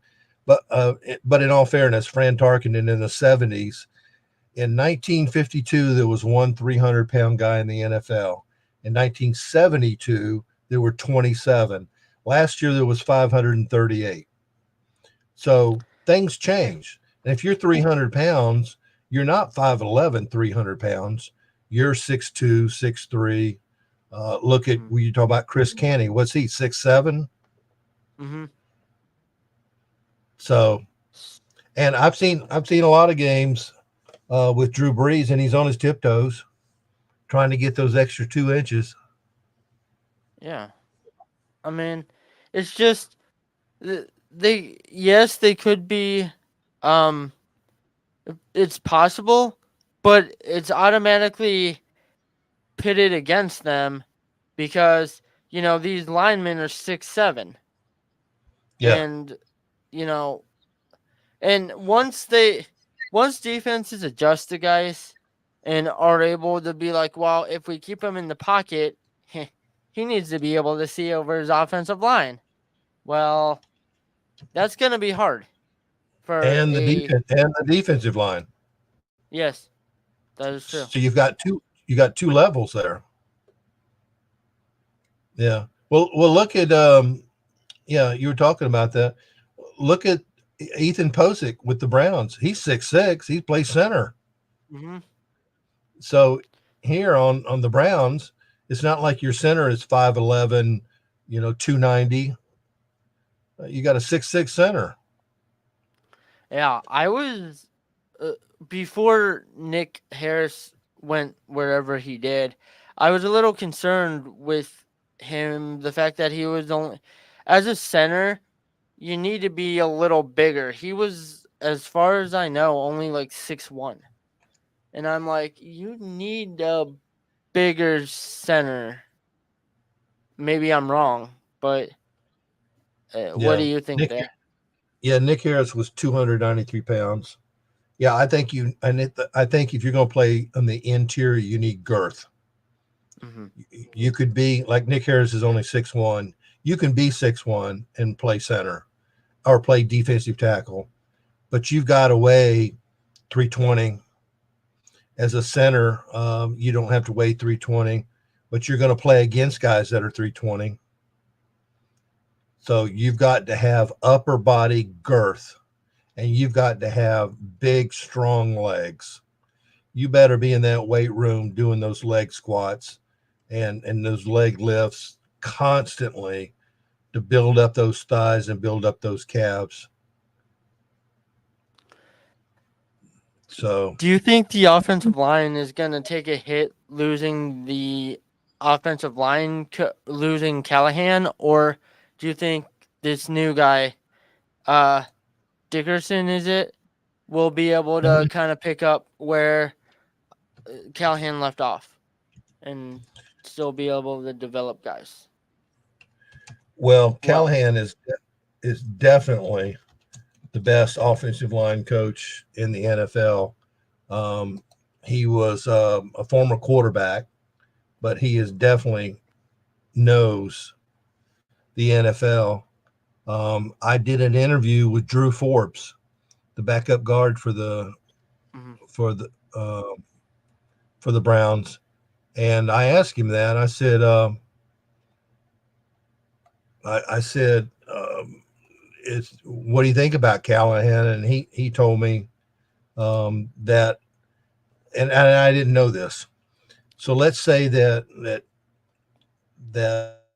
I'm one of the guards and Pat's one of the guards, and Eric, I'm gonna let you be the center.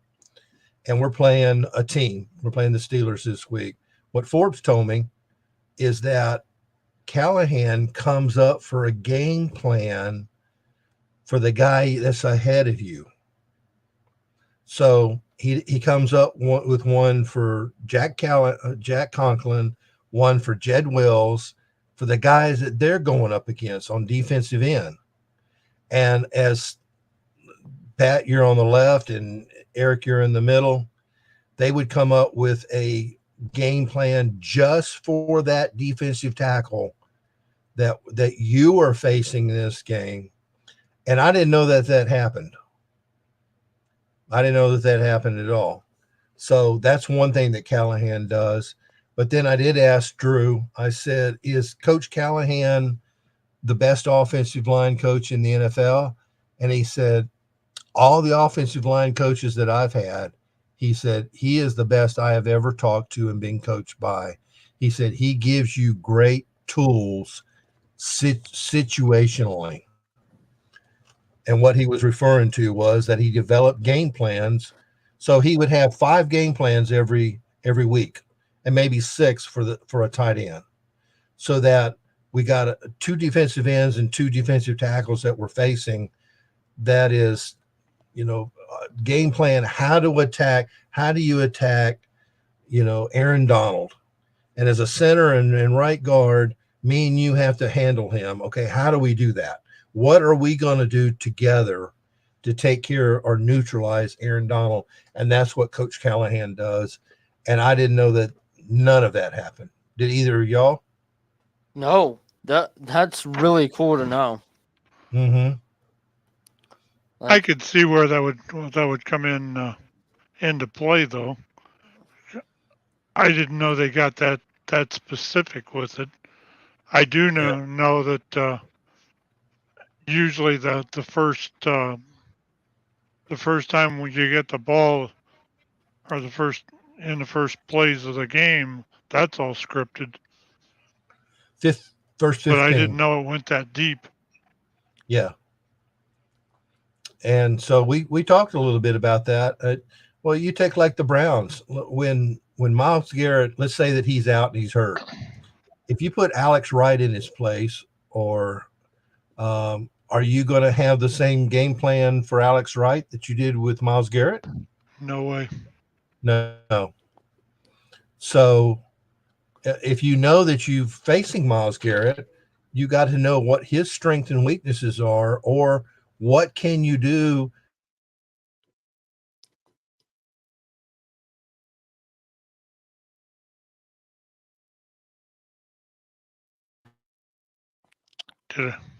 Did we lose him?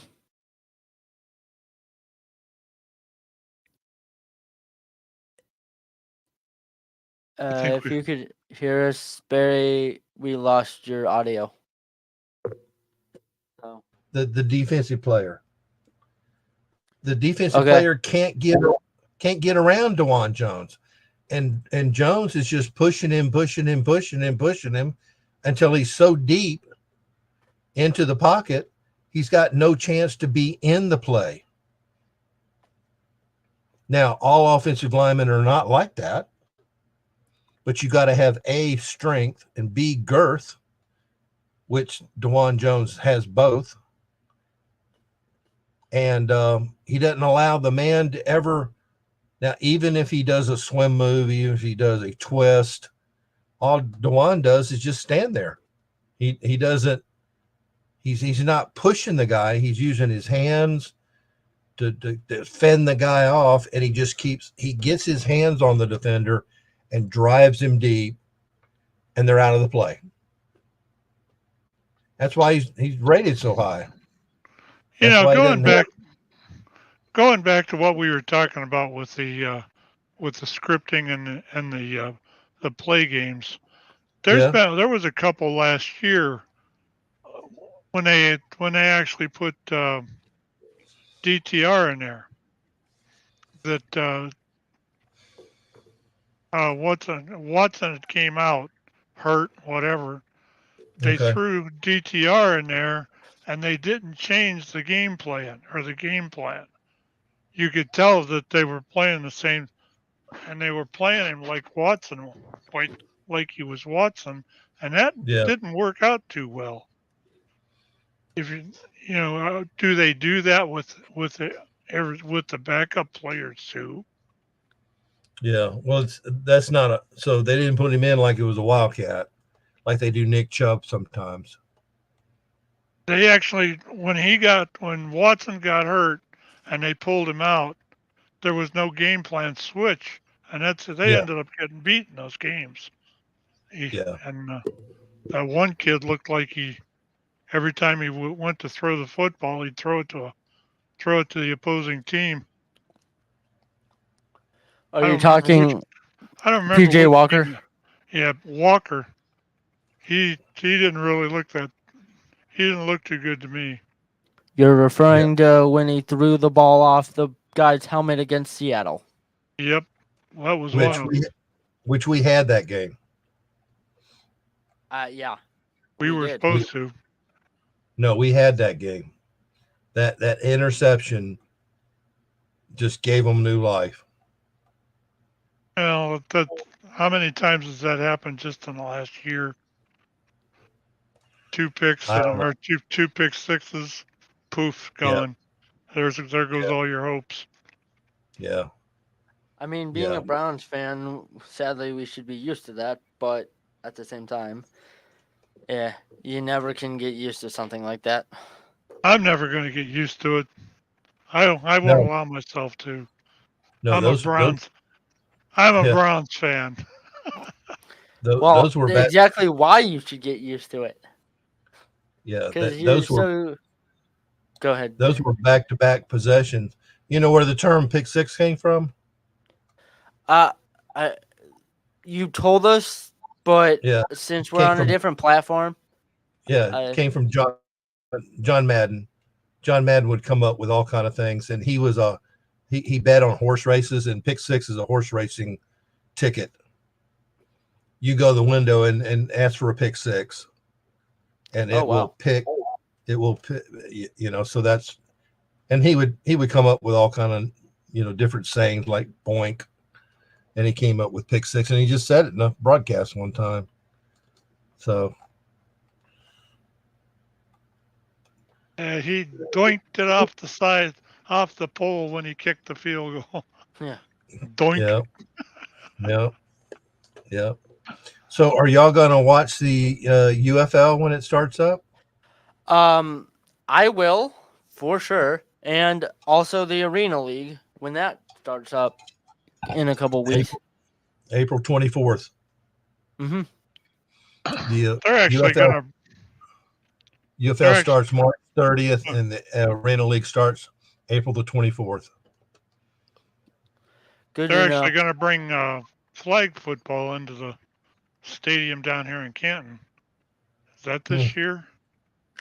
And then next fall, there's another league starting up called Major League Football. I interviewed their commissioner this week, and that's going to be in non-NFL cities like Louisville, Kentucky, Orlando, Florida, Sacramento, California, Little Rock, Arkansas, non-NFL cities, and that's what they're going to do. Is it going to be like another spring league? It's going to be a fall league. Oh. It's not going to be a spring league at all. It's going to be a fall league. And they're going to play on Sundays like the NFL. They're going to have the NFL rules. The first 2 years, it's going to be league-owned teams. And then after that, they're going to let people buy teams. And the reason behind that is I think the the Cincinnati Bengals are the lowest valued NFL club, and I think that's 800 and something million, and they're going to sell teams for 20, 30 million. So if you wanted to buy your own pro football team and you want to put it in Norfolk, Virginia, or Canton, Ohio, or Columbus, Ohio, then you can buy one of these. It's already been operational for 2 years. Well, Barry, that's another thing we could do with Eric's lottery winnings. We could. What goes with after the word Key West? Key West Sentinels. No. we would definitely have to have something right out after that. You'd have to have it be like something. I don't know. No, the Broncos are an NFL team. No, you'd have to have something that has to do with the area. That's what I'd want to do. The Key West Islanders. Yeah. Okay. Right. Or let's see, something Jimmy Buffett. I'm trying. Mm-hmm. I'm trying to think what's down there. We could name it after, make it Buffett sounding. That would be an attraction there. Yeah. Or how about the Gulls? Yeah, that would work. It's the Key West Gulls for seagulls. So that's what's happening. That league is called Major League Football, but it's not the Major League Football that tried to start. They had the other league stole their name and didn't have the trademark, and this league took them to court and made a cease and desist. But that's going to be a fall league, and I think they've got a New York team, and everything else is all non-NFL cities. Mm-hmm. So, well, we can get that in Cleveland.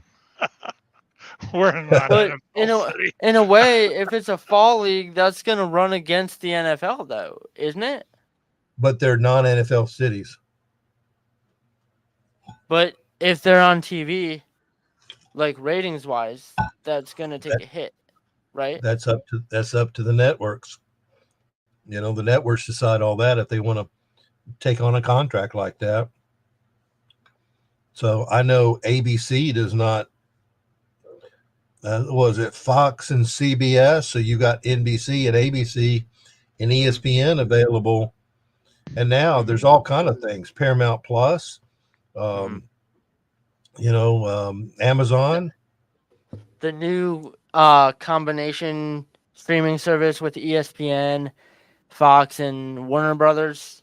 I could see that somehow being involved, but like linear cable television, I don't know.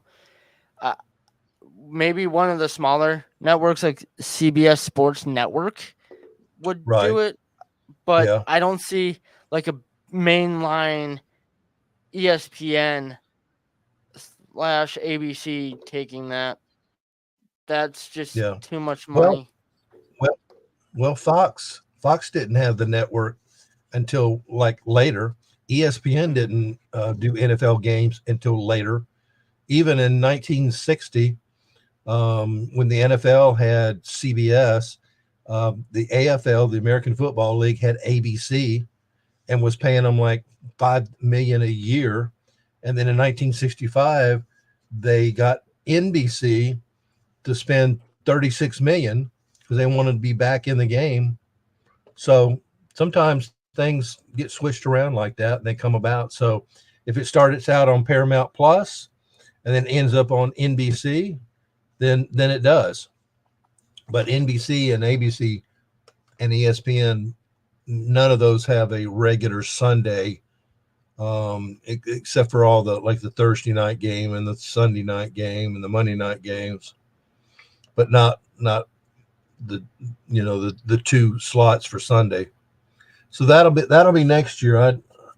I did a good conversation with him and did a good interview with him, the commissioner of the Major League Football, and the Arena League's supposed to start with 16 teams in April 24th, and the UFL will have 8 teams. So what they did is they took 4 XFL teams and 4 USFL teams.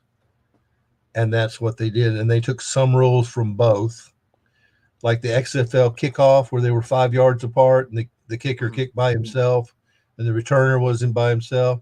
They X'd that out. That was an XFL rule. And they're going by the USFL kickoff, which is from the 25. Okay, that makes sense. Yeah. I kind of hope the Arena League is sustainable and they're able to expand, because I love going to those games but paying to go, out of the state to go to a game, that's probably not a great idea. Like Cleveland used to have an arena team. Actually, I went to the championship game where they got crushed like 73-30. The Gladiators. Yep. Yep. Yeah, they had the Gladiators for a long time. They had another arena team later, but they're supposed to start with 16 teams. 5 of those came from other indoor leagues. I think they've got 7 that are former teams, like the Philadelphia Soul and the Georgia Force. Those were previous teams, the Orlando Predators. And then all the rest are all new teams. Like there's a team in Iowa, but it's not the Barnstormers. It's like, I think it's called the Cyclones, maybe. No, I forget what it's called. But they've the balance of those teams are going to be brand new teams that they haven't had arena. And then they'll just see. Now, what the arena wants to do, though, is eventually, once they get a foothold in, and by the way, all these are league operated teams, whereas before they were all individually owned. That's I think that's very important to know that. I think Bon Jovi own a little bit of the Soul, and then Ron Jaworski also owned a little bit of the Soul at one point. Yeah. When they went in bankruptcy in 2009 and they sat out a year, when they came back, they had a lot of celebrities, like the rock band Kiss owned a team in LA. There was a lot of celebrities that they brought in that owned portions of teams. And I don't know why, it just happened. A lot of them were corporate, like Miami had the Hooters, which was Hooters restaurant. And but what their game plan is, see, I like leagues that have individual owners. I think now there's pluses and minuses with that. If it's all league owned, then the league decides what happens in every aspect of every game. If you've got 3 offensive tackles like the Browns do, you got Jed Wills, DeJuan Jones, and Jack Conklin. So they got 3 starting tackles, correct? Yes. Okay. So what if this team in Boston just only has 1 tackle? Well, what the Arena League could do is take Jed Wills off, the Browns, and stick them over here. Well, when you have individually owned teams, you don't do that. You have to buy a guy or trade for a guy or something, or you have to find somebody else. But when it's all league owned, then you can manipulate things, I believe. This quarterback goes down and the backup ain't worth the crap. But this team over here has got Joe Flacco and Deshaun Watson, so let's send Flacco over here. And that'll make more. They want parity. They don't want people to get killed 73-12. They want those games to be 49-45, and it'd be exciting all the way down to the end, because that keeps people coming back, keeps people watching, keeps sponsors paying for those television spots and those advertisements that are in the stadium and stuff. Yep. And those things can get very expensive. Yep. But when you have individually teams, let's say the 3 of us own a franchise and we spend more money than we should have, and all of a sudden we're almost broke. Well, if you're league owned, then you control the purses on that.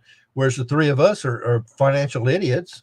Either we don't know what we're doing, or we don't know how to manage money, or we don't have a financial guy, a CFO or whatever. And all of a sudden now we're talking about moving to another city because it's going to be cheaper. Or so there are pluses and minuses with both. But what the Arena League wants to do is they want to build up to about 24 teams stateside. Now that could also be Canadian cities because they've had Canadian arena team. Then they want to start another league across the pond. They want to start another arena league that will have England and Spain and Italy and Germany, and they want to start a league over there of about 12 to 16 teams. And then if that builds up and then that's stable, they want the American champion to play the European champion in their own championship game. That's what the Arena League's goal is. I could not imagine how much it would be to put in an advertisement at one of those games, because I am trying to grow this YouTube channel, which, number one, we really appreciate you joining, Barry. We've actually been rolling for 2 hours, but I've reached out to the Cleveland indoor soccer team, and I'm like, how much would it be to post an advertisement? They're like $750. Yeah. And I'm not ripping them in any way, but I'm like, that's, how many people follow indoor soccer, let alone if arena football can catch on. Yeah. That would be unbelievable. Yeah. Now, Cleveland is not on their list to regain or to be in the reboot Arena League. I'm not saying that they won't put a team in Cleveland or Columbus or Cincinnati at some point, because they've all had arena teams. But with the reboot, Cleveland is not on their list, and it was not on their list. Now, I'm surprised that they didn't have there's a lot of teams that are just famous and that have won a lot of titles, like the San Jose SaberCats or the Arizona Rattlers or the Tampa Bay, what were they, the Storm, the Chicago Rush.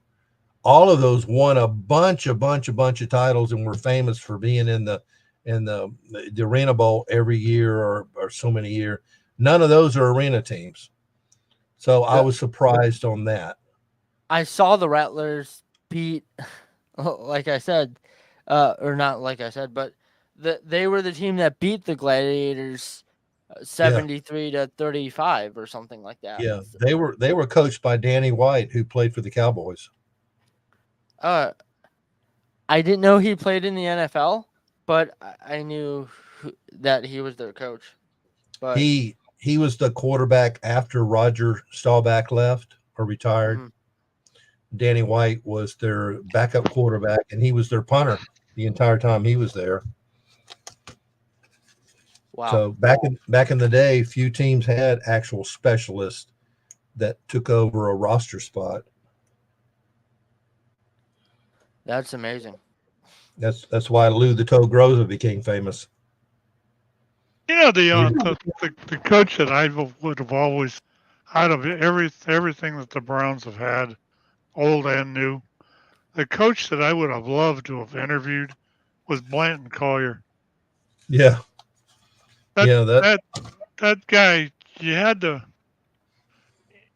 understand what he went through with the team changing and all that, and to get that team to the what amounts to the championship. You just gotta want. I'd love to have talked to that dude. Mm-hmm. Yeah, you're exactly right. He was Paul Brown's friend coming back and forth. He was with the Browns, and he went and was head coach at Kentucky for 4 years, and then they were winners at Kentucky. They just didn't get over that hump, and they fired him. I think he was there 7 years, and he went back to the Browns. Paul Brown called him up and said, "Hey, just come on back." So, prostate cancer is what killed him. Really? Yeah. What a shame. It's my dad had prostate cancer, and his dad died from prostate cancer. Back then, you just didn't have it tested. It's just one of those things. You didn't really know about it and didn't really think about it, and it just was one of those things that came up, wasn't talked about. So, but I have interviewed 3 players from that '64 championship team. Paul Wiggin, who played defensive end, he just retired from being with the Vikings, and then Gary Collins, who was the wide receiver, he was the MVP of that game, and then the backup quarterback Jim Nowowski. And, I remember him. Yeah, and Collins and Nowowski, I asked him Blanton Collar questions, and Collier really did Nowowski wrong, because Paul Brown's last year, Nowowski was the starting quarterback. He had great first 7 games, got hurt. They put in Frank Ryan. Paul Brown said, "You'll be my quarterback, start training camp." Then Paul Brown got fired. When they came to training camp the next year, Blanton Collars said, "Hey, it's an open competition." Nowowski said, "Fine." The very last preseason game, Collier said, "Whoever starts this game is going to be my starter on opening day." And it was Nowowski. Now, he did not have a good game. They lost in the preseason game.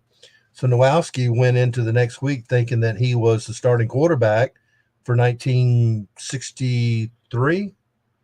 Yeah, because Paul Brown got fired in 1962. 1963, Nowowski said he was eating breakfast in a restaurant, picked up the paper, and the headline says, "Ryan to start opening week," in the headline in the paper. And that's how he found out that he lost his job. Wow. But he said he was a great offensive mind. He said Paul Brown would not listen to anything, any offerings that you had. Paul Brown invented offensive coordinators. There were no offensive coordinators until Paul Brown. The quarterbacks called their own plays. Paul Brown had offensive guards go in every play with a play. And Nowowski, when he became the starting quarterback, he said he went to Paul Brown and said, "I'm not doing that." He said, "I'm going to call my own plays like everybody, the other quarterback." So what he worked out with Paul Brown was that Paul Brown would still send in a guard every play, but there was no play. There was no play called. He said, because I was I was calling the game on my own. I remember a lot back then that was similar to that. That if the quarterback didn't like the play that the guard brought, he could improvise it. And I remember that even up through Sipe with the Browns. Yeah, not with Paul Brown. No, Nowowski was the only one that bucked Paul Brown. I read Otto Graham's book, and he said, I rarely called my own plays. He said, I rarely changed the play. He said, I didn't want to be yelled at. Because see, Paul Brown was a high school quarterback. He played some college. So he was a quarterback, so he was an offensive guy, and he thought that he knew the most. And he called his own plays. But that's what he did, is to get the play in. He would send a guard in, and then a guard would come out. So the guards would go in every play. And Nowowski said, I'm not doing that. And the guards came in anyway to give the impression that Paul Brown was still sending in plays. And he said, but I called my own plays. But you were talking about Black and Collier. As a professional coach with the Browns, he won 69% of his games. Wow. That's still one of the highest winning percentages in NFL history. I'd take that. I'd take that with Stefanski. Mm-hmm. I don't know what And his I've record is. yeah, I've seen interviews with Jim Brown too, and he said that Paul Brown was very rigid. He said, whereas you could go to Blanton and say, "This is what I'm seeing in this game, and I think what could work is if you did this," and it may not have anything to do with him as a running back. It just had something to do with what he saw. And he said Blanton Collier may or may not do it, but he took it into consideration. He said a lot of times he did it. So Wow. I think that's the difference. And Paul Brown, he had grudges. He had a grudge against Blanton Collier, and that was one of his best friends. And he told him he was happy for it. And then when he was part owner and head coach of the Cincinnati Bengals, he had Bill Walsh as his offensive coordinator, and didn't when Paul Brown finally stepped down as head coach, he did not leave that team to Bill Walsh. He left it to the defensive coordinator, and that's where the rift between him and Bill Walsh was. And then Paul Brown called other teams as Bill Walsh was trying to get out of Cincinnati. He called all these other teams and said, "Man, you don't want to hire this guy. He's got problems." So Paul Brown had a reputation of being spiteful.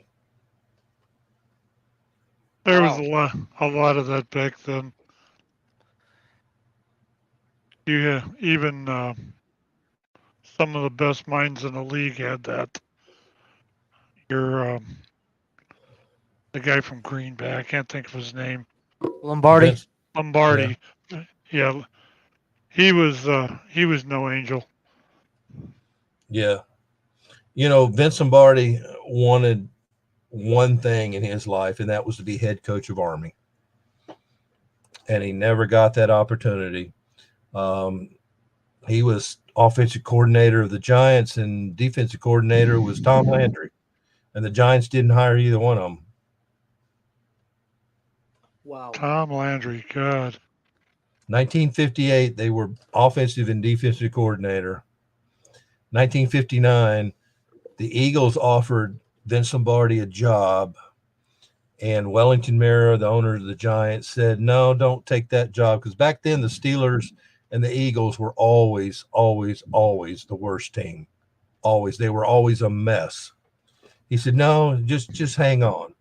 And then in 1960, the Packers offered him a job, but Vince Lombardi still had 2 years left on his contract with the Giants.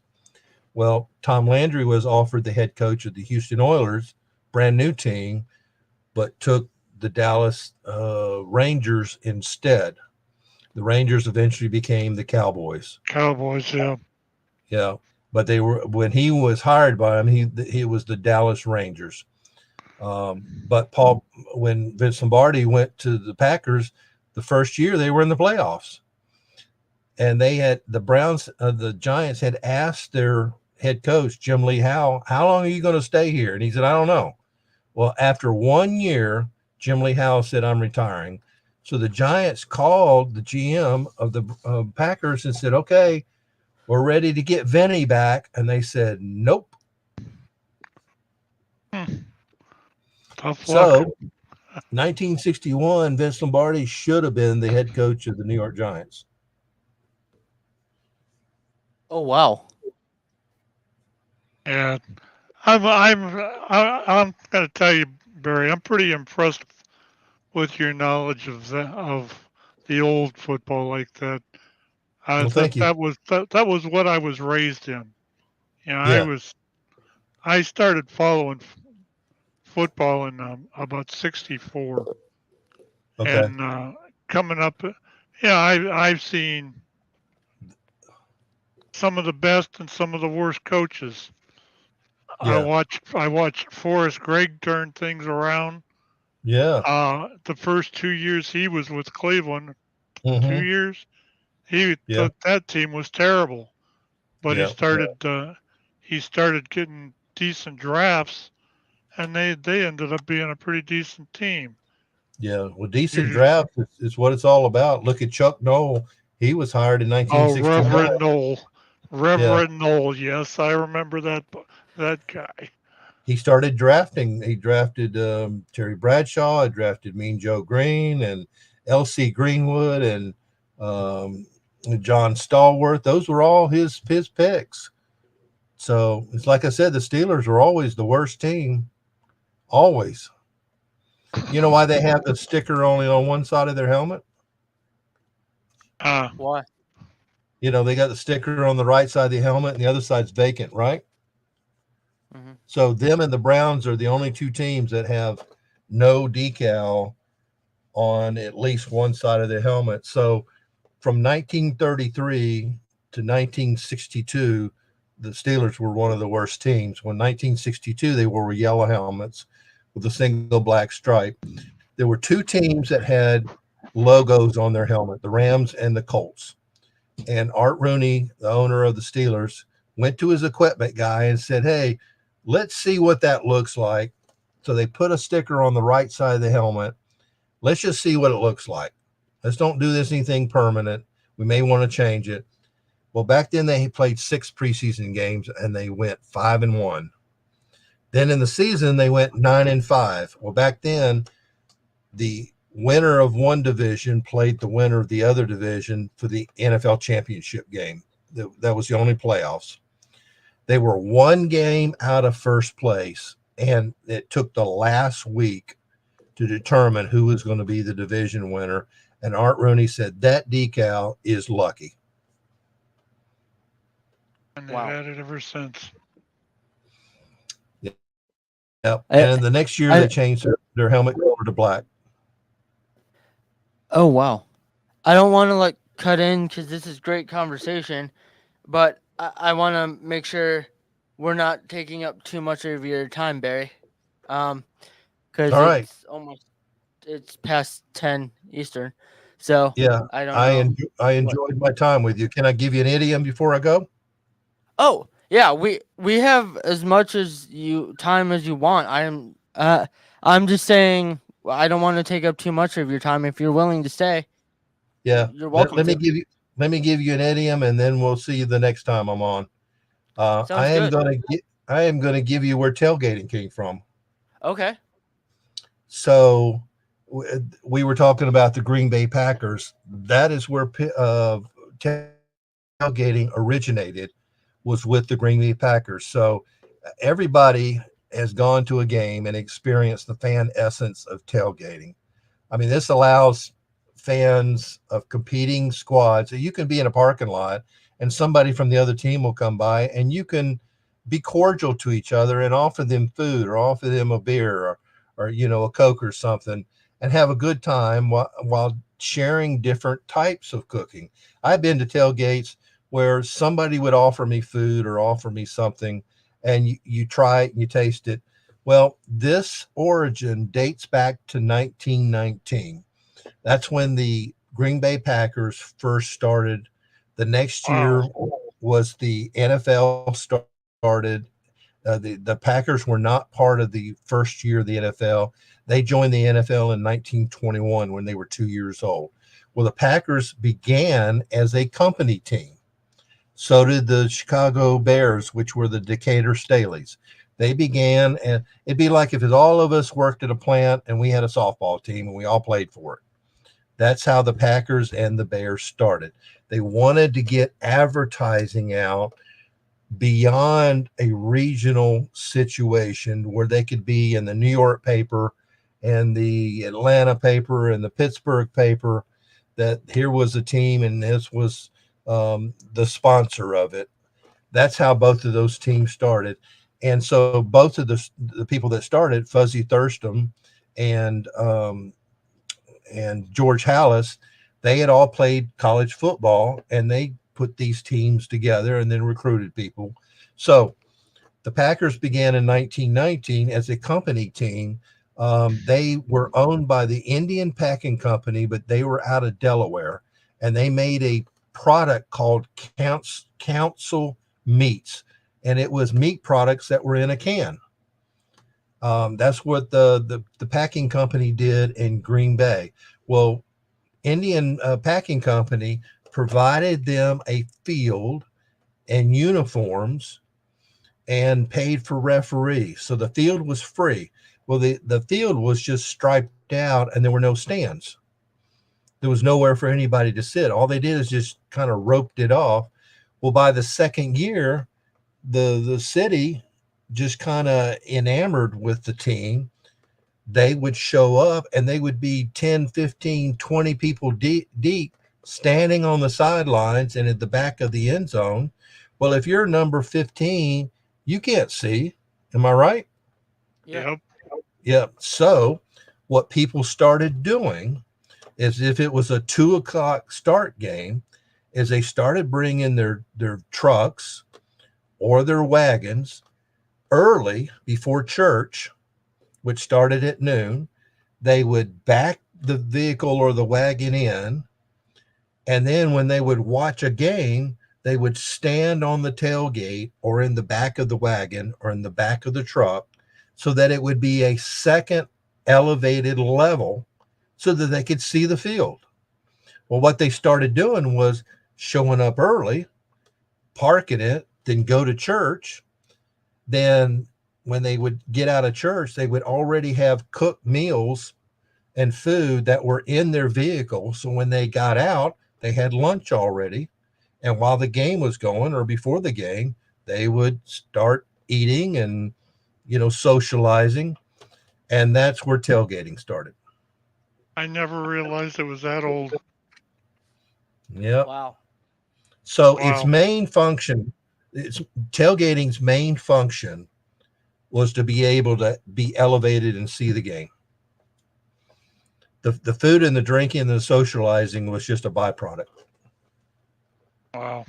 Wow.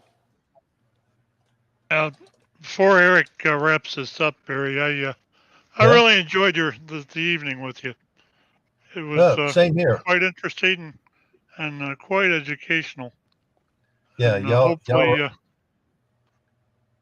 we always, can get you back here at least on one of his shows or one of mine. But yeah, was a fun time. Thank you, sir. yeah. Whichever one pays the most, I'm there. Okay. And anyway, thank you so much, Barry. With that, we're gonna wrap up. Pat, I would like to talk to you for a couple minutes after this. But anyway, thank you, everybody. Don't worry, Barry. It's not about you. Yeah, I got you. For everybody All right. Well, I listening. enjoyed my time, and I'll see you next time. Okay. Thank you, sir. For everybody listening, thank you for listening, and have a good night.